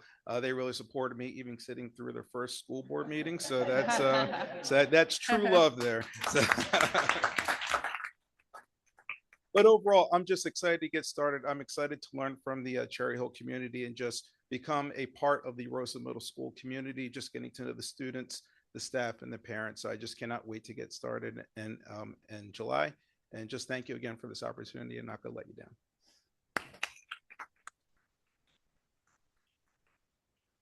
Thank you so much. We are thrilled you are here, and you are going to love Rosa. It's a fun community. All right, moving on to P&L. That'll be Mr. Greenbaum tonight. Thank you. The superintendent recommends, and I move the following: action agenda items 28.2 through 28.4 as presented.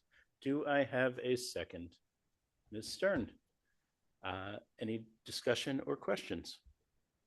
Yes, Ms. Winters. I make a motion to table agenda item 28.3 until our next meeting. Is there a second?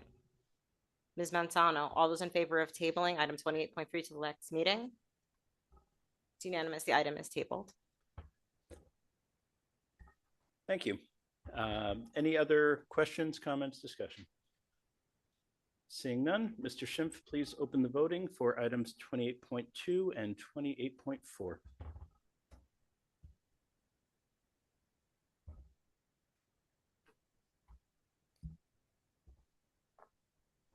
Mr. Schimpf, I need to abstain from 28.2 as I was absent, or I guess recuse actually. Absent for that.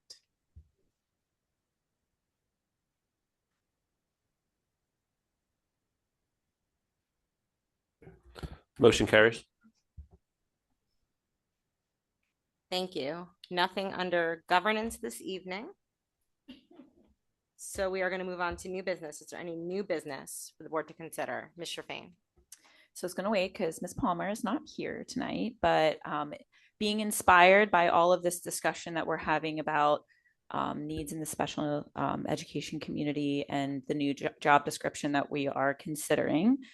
Back during budget season, I had presented some ideas for future planning in the district, and in spirit of my president and talking about let's be proactive for next year, I would like to formally ask the P&L committee. So I guess Mr. Greenbaum, can you please, on behalf of Ms. Palmer, document this? I guess you're the representative tonight for P&L. I would like us as a board to look at policy 5460, the graduation requirements. Specifically, I think it's section, oh geez, hold on. I had it up. So I think it's, so I actually think we also need to look at this because I think the numbering is off, unless I'm looking at this wrong. But section A1D, I think, if I'm reading this correctly, it might be A2D. The requirement for all 9th and 10th graders to take the African American Studies class, I think in spirit of our unfortunate budget situation every single year, I think it would be very important for us to weigh the options of things that are not state regulations that we require for graduation and maybe do some consideration on what that looks like. That class can still be offered as an elective to students, so we wouldn't be getting rid of it entirely. Through some discussions I've had with Dr. Morton, it sounds like we've always had a class like this available to the district that has always been treated as an elective. So I would like to formally recommend that to P&L for discussion on the potential of maybe adjusting our policy of the requirement for graduation on that. Ms. Sherfain, you're making a motion to have it referred to the P&L committee, correct? If that is what I need to do, then yes. Okay, so I'm making a motion to refer that to P&L. There's a motion on the floor to refer policy number 5460 for high school graduation to the P&L committee. Is there a second?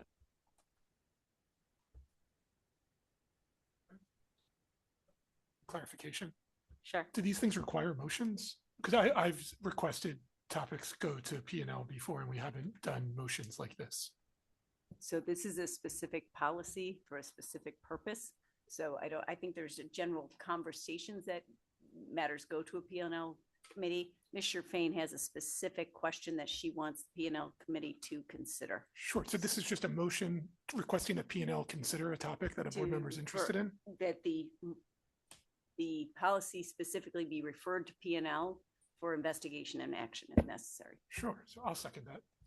There's a motion and a second on the floor. Discussion. Is there any discussion? Ms. Stern? Yes, I'm curious about, I guess, why specifically, you talked about kind of the budget, why specifically this class? We have a lot of courses that we offer that are not only, they're not necessarily mandated by the state, but they are usually typically in our students' schedule. For instance, 2 years of foreign language. That's standard at the high school level in Cherry Hill. but that actually doesn't meet the standard for the state. And so I'm just kind of curious about why specifically that class versus something like that, or some of the other courses that we offer that have highly enrolled, but are far beyond what is average and like, throughout the state.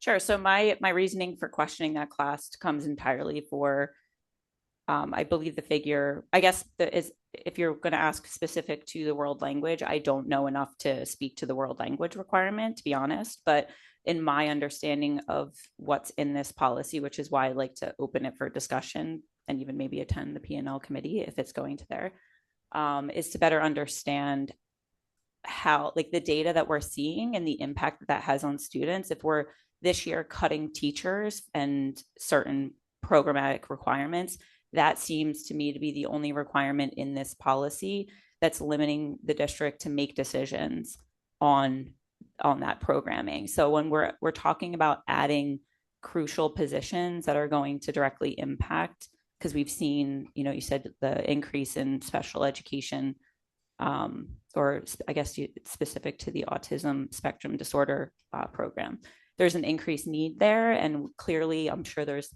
tons of needs elsewhere in the district. So to be proactive in next year, setting us up for, I don't know how far I can go with this discussion at this moment, but knowing that eliminating that requirement will impact our budget directly, I would like to open discussion to see what the direct impact to our students is of requiring that class, because I looked back and it's been 5 years since this policy has been changed to include that. And so I'd like us to start looking at the data to see the impact that has as a requirement for graduation. Like I said, it'll still be, I would imagine that we would still offer it as an elective. I'm not recommending getting rid of it.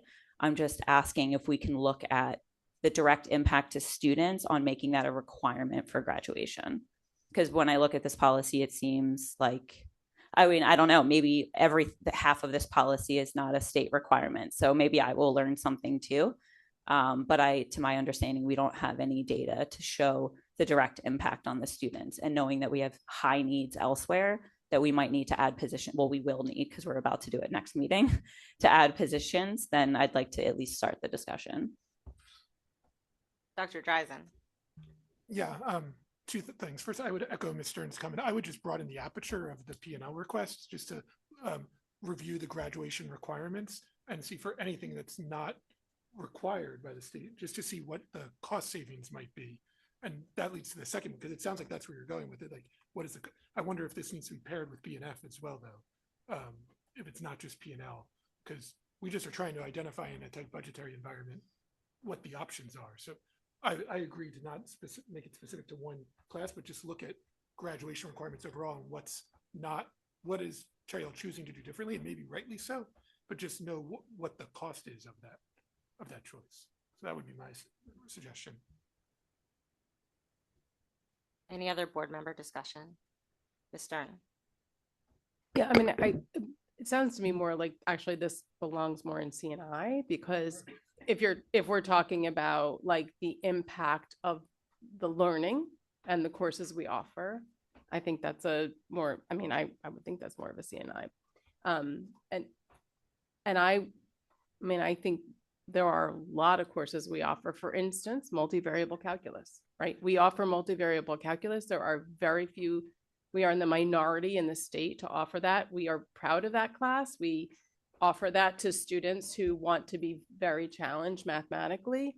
But it's, there is a cost to that. And is it necessary? I could kind of go on and on and on about how many courses we probably offer. We do it for the point of enriching our students and broadening them and making them kind of whole people, and being prepared for, kind of all of the learning experiences. So I guess again, kind of, I just feel like it's very narrow, and that's the part I understand budgetary wise, but like, we could kind of start cutting a lot of, to be honest with you, that's kind of the whole budget season. So yeah, so it's just curious. Mr. Fain. So again, to clarify, it was about the specific The reason why I brought it to P&L because it's an actual policy. So I would imagine that it's probably maybe even we're seeing every committee will have to lay eyes on it, but it's about the specific requirement for graduation. So I know that we offer a lot of classes, but based off of actual, I'm going to get the terminology wrong, course scheduling, it's something else.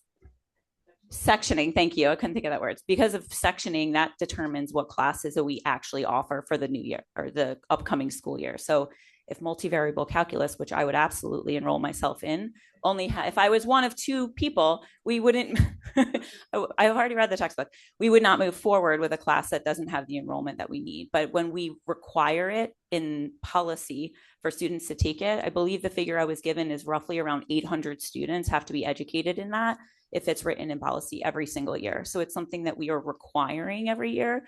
I think we should just, and I would, so thank you, because I just assumed maybe that the rest of this stuff was based in statute. So maybe it's not. So I appreciate Dr. Dreisen's point that maybe we look at everything because there might be stuff in there that we are requiring for graduation that we don't need to require. And we just leave it up to sectioning on what actually takes place next year. Because like I had mentioned in my discussion with Dr. Morton, it could be a moot point because we could potentially open it up and then maybe we have more people enrolling and you have the entire school that we have to educate. So sorry in advance, but I think that it would just be worth us if we're talking about being proactive with budgeting to look at the things that the district is limited on making decisions about because it's in policy that we are stating. So it also goes to our goal with looking at policies that we as a board have in place. So it's not about offering the class, it's about requiring it. Other board member comments, Ms. Stern. No, I think, and I appreciate your point about saying like looking at this, it's kind of because it is less familiar to you, you know, that it's making you think about, but like, and again, I know sometimes when we have these conversations, I don't want to create a sense of stress amongst our staff because sometimes when we have these very specific conversations about, you know, the education we're delivering and we're not, you know, we take the recommendations of the superintendent.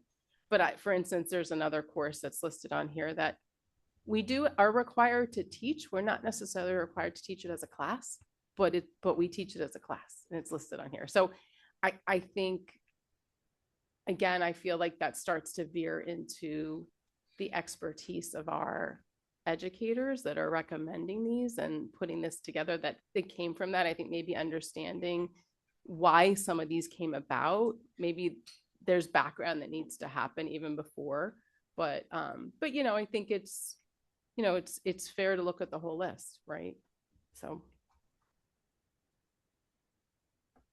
Other board members, Dr. Dreisen. And just to reiterate, from my understanding, is all we're doing is referring to the P&L for exactly that. I think, or whichever one we're deciding, whether it's CNI or BNF, we're just trying to. That's why I mean, I think we can have that discussion to get all better informed. Any other board member questions or comments? I would just like to say that, you know, for me, policy is an expression of what the community expects of educating its students, and the board enacts those policies, right? So this was enacted 5 years ago by a board.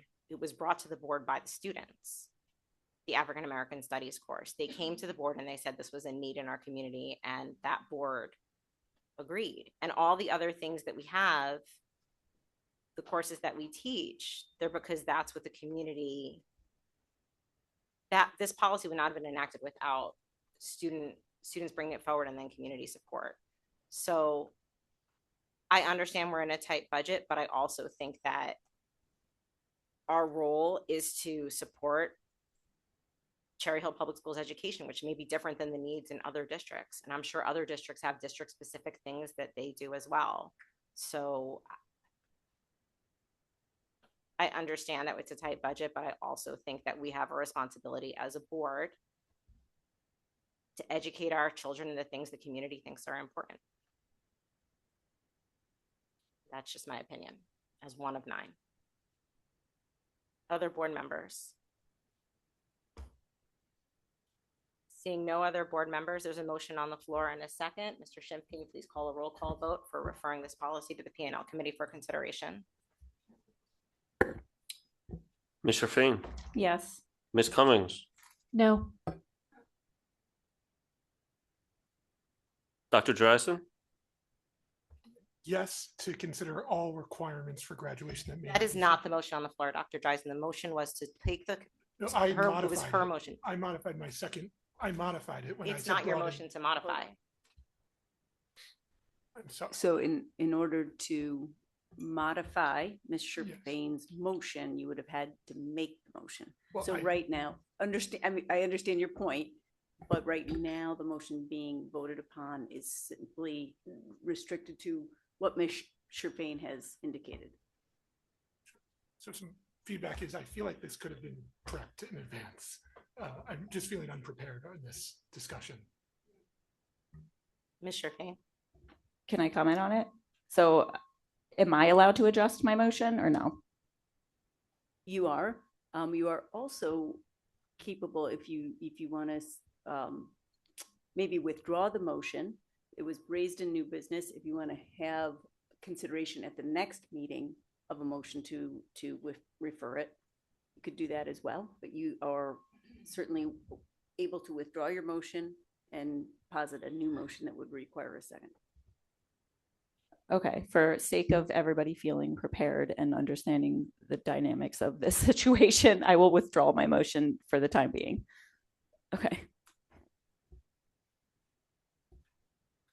Okay, the motion is withdrawn. Any other new business? All right, we are now at Dr. Dreisen. Just point of personal order, so I apologize about, I unfortunately have to go to a work-related flight. Yes, we know. So I'm gonna depart at this point in time, but I'm gonna listen to public comment via YouTube. So thank you for all the public comments in advance. So thank you. Thank you and safe flight, Dr. Dreisen.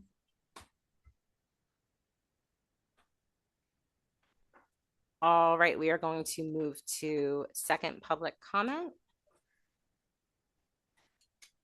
Although now my board docs has thrown me out. Okay.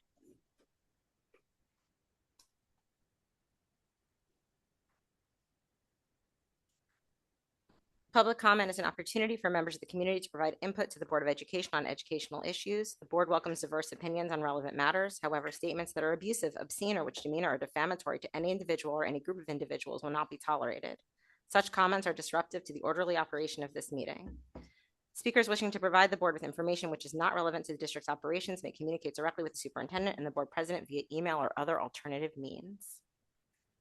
So we are now going to open second public comment.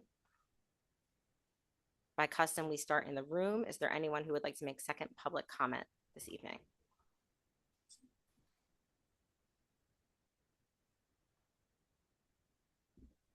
I am being told there's a student online, Ms. Jocelyn. I am sorry. Absolutely. I did not have my Zoom. I'm switching back and forth between different windows. And so I do apologize, but I'm going to let the student go first.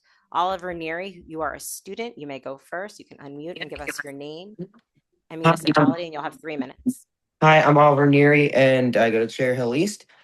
Board and Dr. Morton, I know my parents have emailed you a lot and even given you a letter from my doctor, and nothing has changed. Maybe if I ask you in front of the whole community, you will finally get Dr. Burry to finally leave me alone so I can feel safe at school. If you know it's harming me, please just make it stop. And don't just say I'm misunderstanding because of my disability. He can do his job without coming into my classroom, disrupting and talking to me and my friends at lunch just to interact. And I should get to go to school and feel safe and not worry about being ambushed and forced into a situation where I cannot escape and leave and be put into an intimidating presence. Thank you. Thank you for your comment. Going back to the room now, Ms. Jocelyn. Sarah Jocelyn, Cherry Hill. We had a discussion about pausing the building plan for Barton, but there was no comment about the Rosa plan. I'm believing that the Rosa plan was also paused since there was no discussion. I was very pleased to attend the internship presentations. I was unfortunately unable to attend all of them. But those that I did hear were excellent, and I wanted to congratulate the students on their preparation. I recall last year that there was a large effort to try to encourage parents to register early, because if you have any new students coming into the district, because of the amount of time that it takes to complete all the registration questions. I think that's something that should be discussed and or at least presented in June, because we do not want any children not to be able to start on time because they have not completed the registration process. I would remind people that this year the summer reading is on archaeology, and of course we have a number of archaeology sites that are local, including at our own Croft Farm. I think that's very important. New Jersey's the crossroads of the American Revolution, and I think that's a very important topic to talk about this year. I would say that we are going to be reviewing many of the curriculum that require to be reviewed and assessed for changes to the state standards coming up, which would include social studies, American history, and maybe there's some opportunities there. I strongly believe that we need to have discussion about African American studies through our social studies or in a separate class as part of our requirements. My understanding is that the opportunity is for you to take it in 9th or 10th, not that you have to take it twice, but that you take it once for one semester. World languages is a requirement. 2 years of a foreign language are required by the state, and all those things do need to be reviewed. I do thank the board for their diligence and their work on being prepared for the next time that we go around in the review. And I thank the progress that we have made on our strategic plans this year. I'm looking forward with hopes and my fingers crossed that we'll get additional state funding. Thank you for the pause on the building spending, on building construction until there's a need, and that you have additional data. I appreciate it. Thank you. Thank you for your comment. Going back to the line, the next person is Alana Yaris. Please unmute. You'll have 3 minutes. Alana Yaris, Cherry Hill, Chair of the Fair Funding Committee, Division of Zone PTA. I'm just calling to say that our last fair funding meeting of the school year will be next Thursday, May 21st, 7 p.m. Zoom only. Please get involved. Email Cherry Hill fairfundingchps@gmail.com to be included on email updates. Follow us on Facebook and Instagram, and have your voice heard so that you're not scrambling at the last minute for budget concerns. And we're working all year through fair funding for Cherry Hill. And tomorrow, Thursday, Cherry Hill will be sending a contingency up to speak about the Senate budget hearing on education and SDA. So please join us and look for details in your email and on social media soon. Thank you for your comment. Going back to the room, is there anyone who'd like to make second public comment?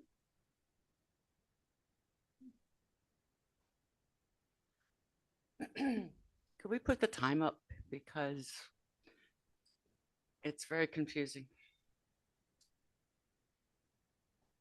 I didn't start yet, Mr. Schimpf.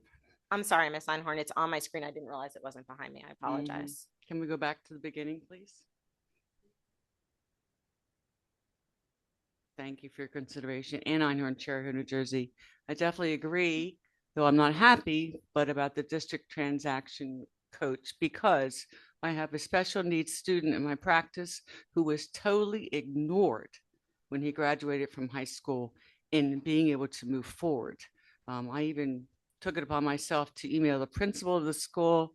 That child is still floundering. There's a language barrier issue, and I am ashamed that this young man is floundering at this stage of life. The thing about Aramark, with that budget, do we still cover the cost of any replacement equipment like we've had to in the past? I'd like to talk about communication. It's great, but let me just tell you, people come here time after time and ask a question and never get an answer. And I do believe I have requested this before, in that if the public is asking questions somewhere on your website, you need to be responsible and answer the questions. Your private emails are one thing, but when people come to this mic and don't get a response, it really causes a sense of distrust. So I would strongly suggest that somewhere along the line, we do something about getting answers to questions. I do have a question about policy. I don't know where it is, but at one time when employees of the district wanted to bring their children to our schools, even though they live in Cherry Hill, there was some type of payment schedule. Are we still doing that? And if so, is that considered revenue in the existing budget? The Kingston School is going to get a new principal. I sincerely hope you give them the same courtesy that you gave Rosa, and that community members are involved. A couple of the high-end students that really know what to articulate what they want. It's very diverse school, and over the years, Dr. Marble has been very sensitive to that, and we definitely need that in school. So sorry, I have way too many notes. I would like to thank Linda King for her excellent report. I actually emailed her. I hadn't seen her in a long time, but no one could have been more thorough with our dollars and taking care of our children.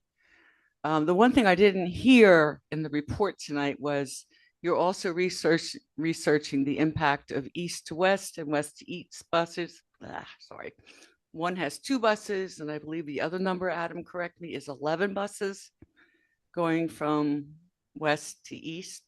If I'm wrong, you please correct me, because I didn't bring my other notes. Thank you, Mr. Fain. I believe that you need to look at all your electives and all your curriculum items. I don't think next year is going to be any easier than this year. And I agree with you. If it's a mandate, fine, but let's look at all the courses. Thank you for your comment. Thank you. Going back to the line, the next person is a caller with the number ending in 788. Please unmute and give us your name and municipality. You have 3 minutes.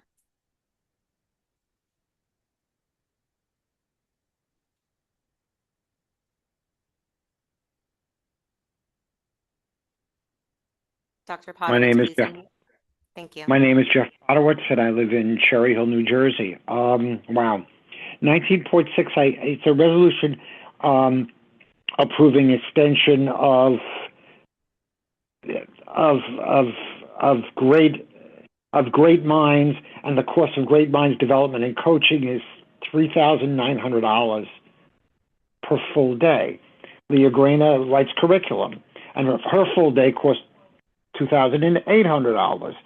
And then there's another $325 an hour if you want to try one thing, or $250 an hour.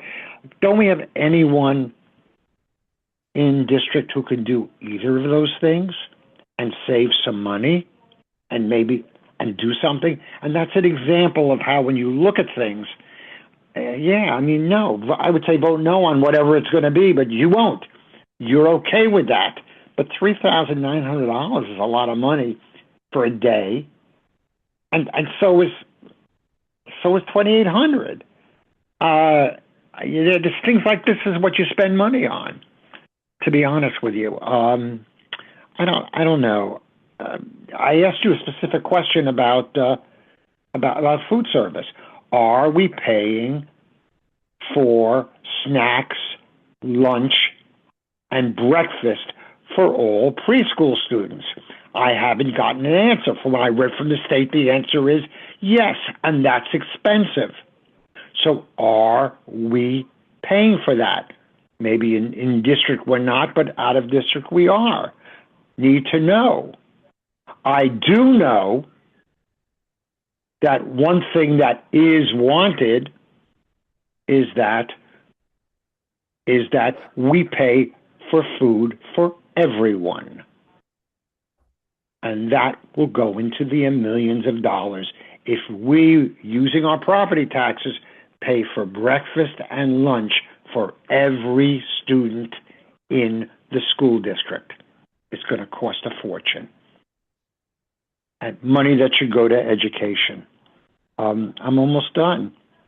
But this idea of South Jersey being cheated It's been around for 30 years. This is nothing new and nothing has changed. I'm not optimistic. And I've even mentioned it here over the last 10 years and 5 years and 2 years and 1 year. So no, that's not new at all, and I'm not optimistic, especially with what I've read. Anyway, thank you very much. Bye. Thank you, Dr. Podowitz. Going back to the room, is there anyone else who would like to make second public comment? I figured I'd ask. Going back to the line, the next person is Laura Pendergast. Please unmute. You have 3 minutes.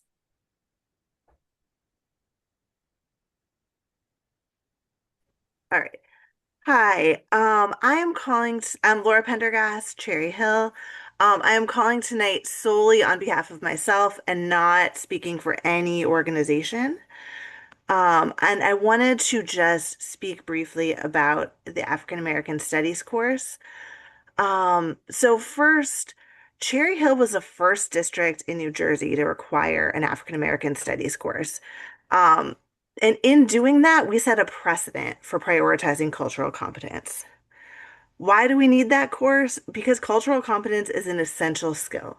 We live in an increasingly diverse society, and students have to be able to engage with different perspectives. The African American Studies course provides a strong foundation for that, for students to understand diversity through a well-defined academic lens. And as someone who personally has taught diversity and multicultural courses at the undergraduate and graduate level, once students develop the ability to understand that from one lens, from, for example, the African American Studies lens, they're much more well equipped to apply it to other contexts and other minoritized groups. So I think that it's a really important course that will prepare students for college and career by teaching them this essential skill. And the other reason that I think before we make any changes to this, our students demanded it, and they specifically demanded it as a required course because they saw a need in their lives. If we are talking about changing this, I would really urge everyone to go back and listen to their voices and listen to those videos when they passionately shared how important it was for them and how important it was for it to be a required course.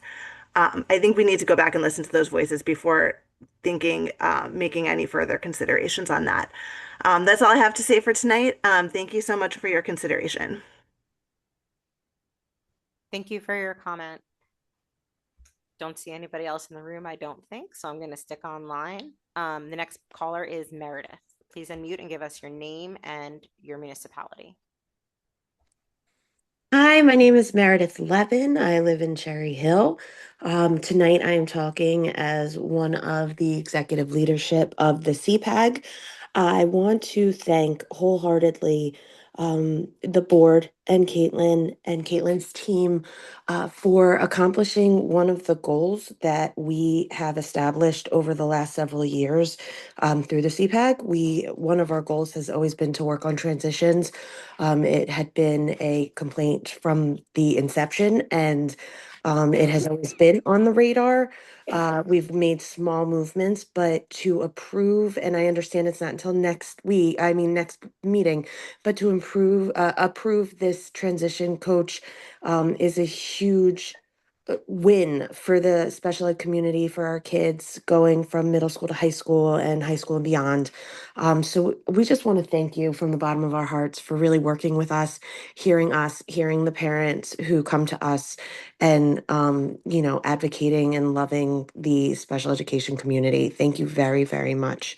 That's all I got. Thank you for your comment.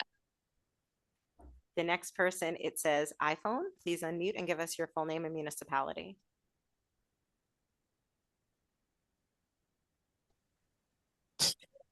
Hello, this is Rick Short from Cherry Hill. Can you hear me? We can.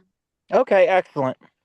First off, I give out a huge shout out to that third grader that called in tonight. What an excellent speaker. I mean, dang, really great speaker. Next thing is just following along some things that were said tonight. Mr. Greenbaugh mentioned about safety, and I can't be more excited to hear that. One of the questions I do have is there any schools in Cherry Hill that don't have sidewalks out front? Is that what I heard, that some of our schools don't have sidewalks out front? And if they don't have sidewalks out front, then who's responsible? Is it the township's responsibility, or is it the school's responsibility? And we have plenty of money for our parking projects. And then to jump back to what Ms. Stern mentioned about evacuations, I really wish, and this is kind of like, when you talk about mental health, if you know anything that happens during certain lockdowns, you're basically scaring the heck out of our children, and the procedures that are done. There were some rumors about that the police control this. No, no, no. They would accept what's called an ALICE program. An ALICE program is a lot less stressful and a lot less mentally, what do you call it, damaging.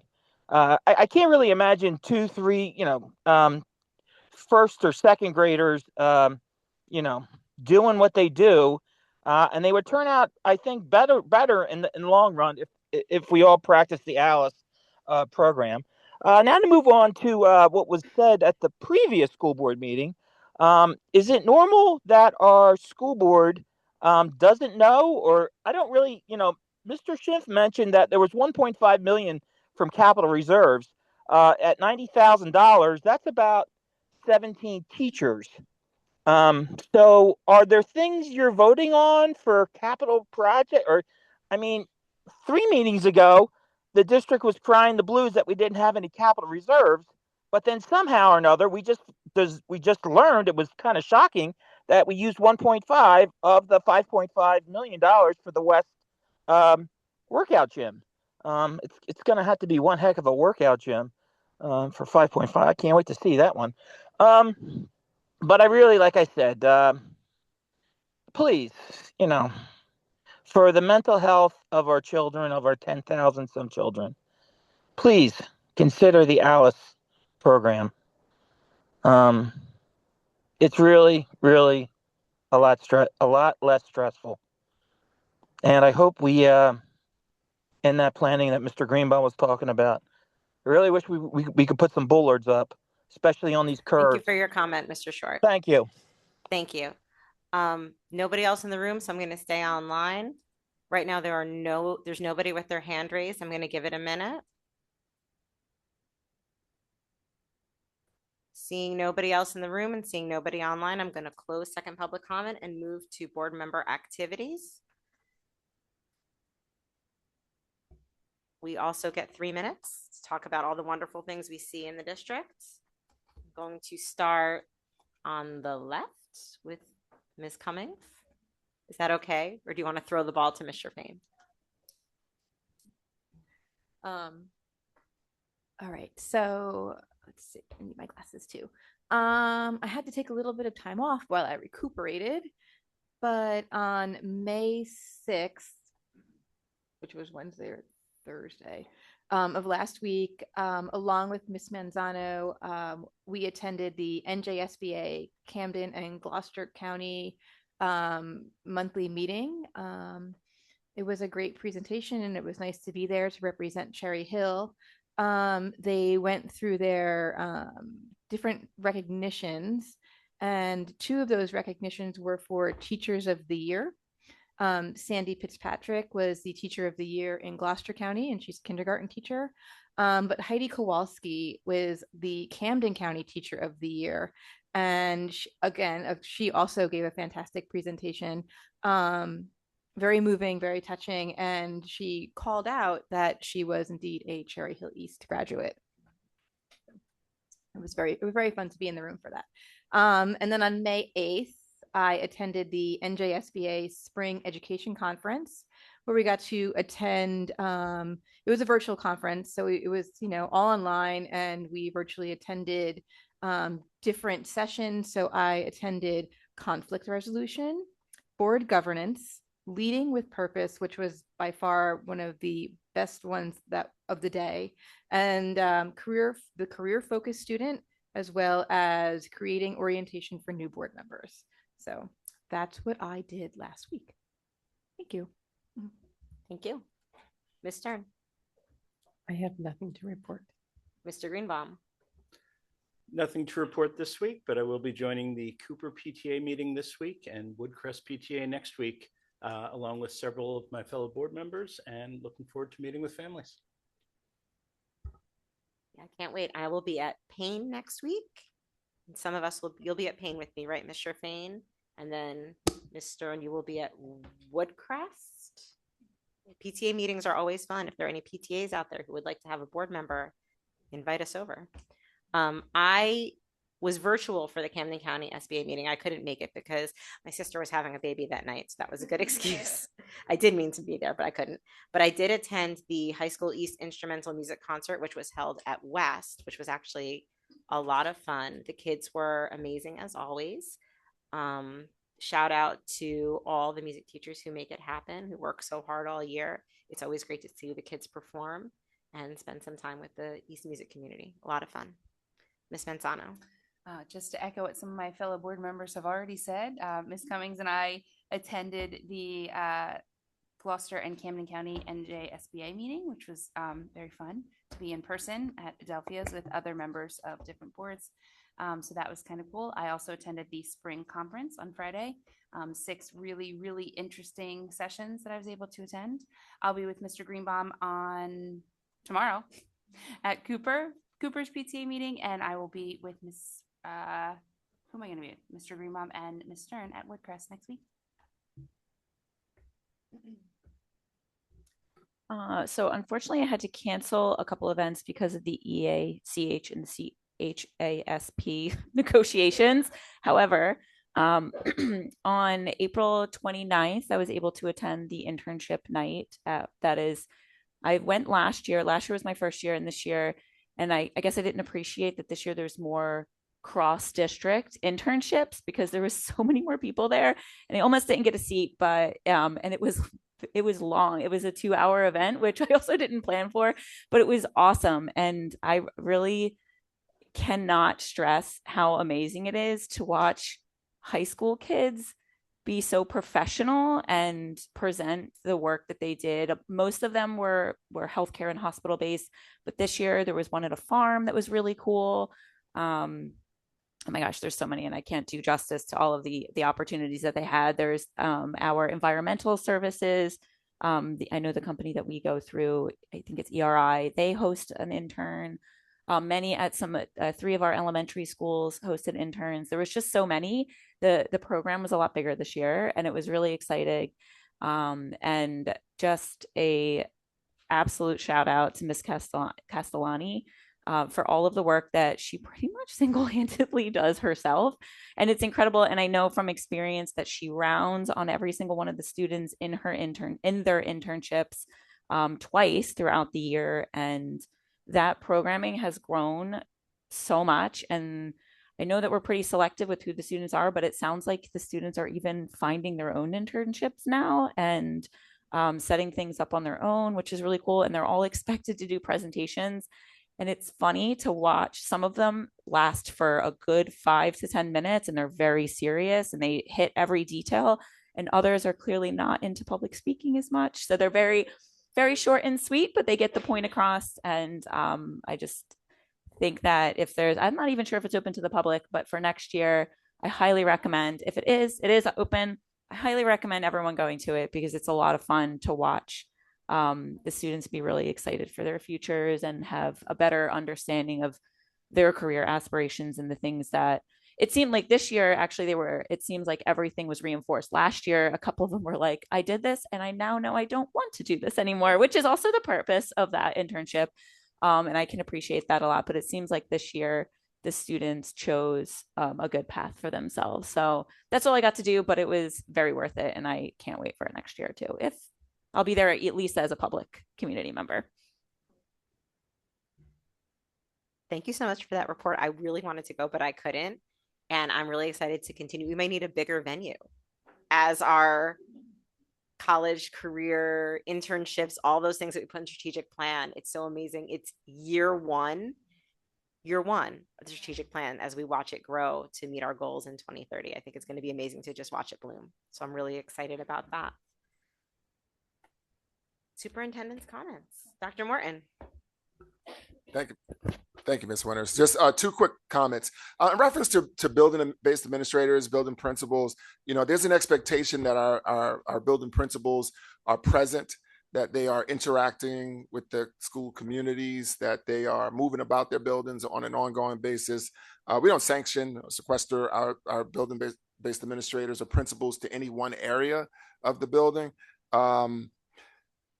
It's just that presence is critically important for us. As I spent some time at East today and had an opportunity to interact and see Dr. Birdie. I don't think he had the boom box in hand today, but many students, actually dozens of students, have told me just how much they appreciate the warm welcome to the building every day, and also the positive goodbye that's shared as well. So thank you, Dr. Birdie, and thank you to all of our principals who maintain that active presence in their buildings. Just one other thing. Answers to questions. So any questions that come forward, please direct those questions to administration. If in all opportunities where possible, we do have a chain of command, a chain of communication that's available on the website where we list information, so you have an idea of who to go to have information or questions answered quickly. With that, I will say have a great night, everyone. Thank you, Dr. Morton. I'd like to make a motion to adjourn. Is there a second? Ms. Manzano, all those in favor? The meeting is adjourned. Good night, everybody.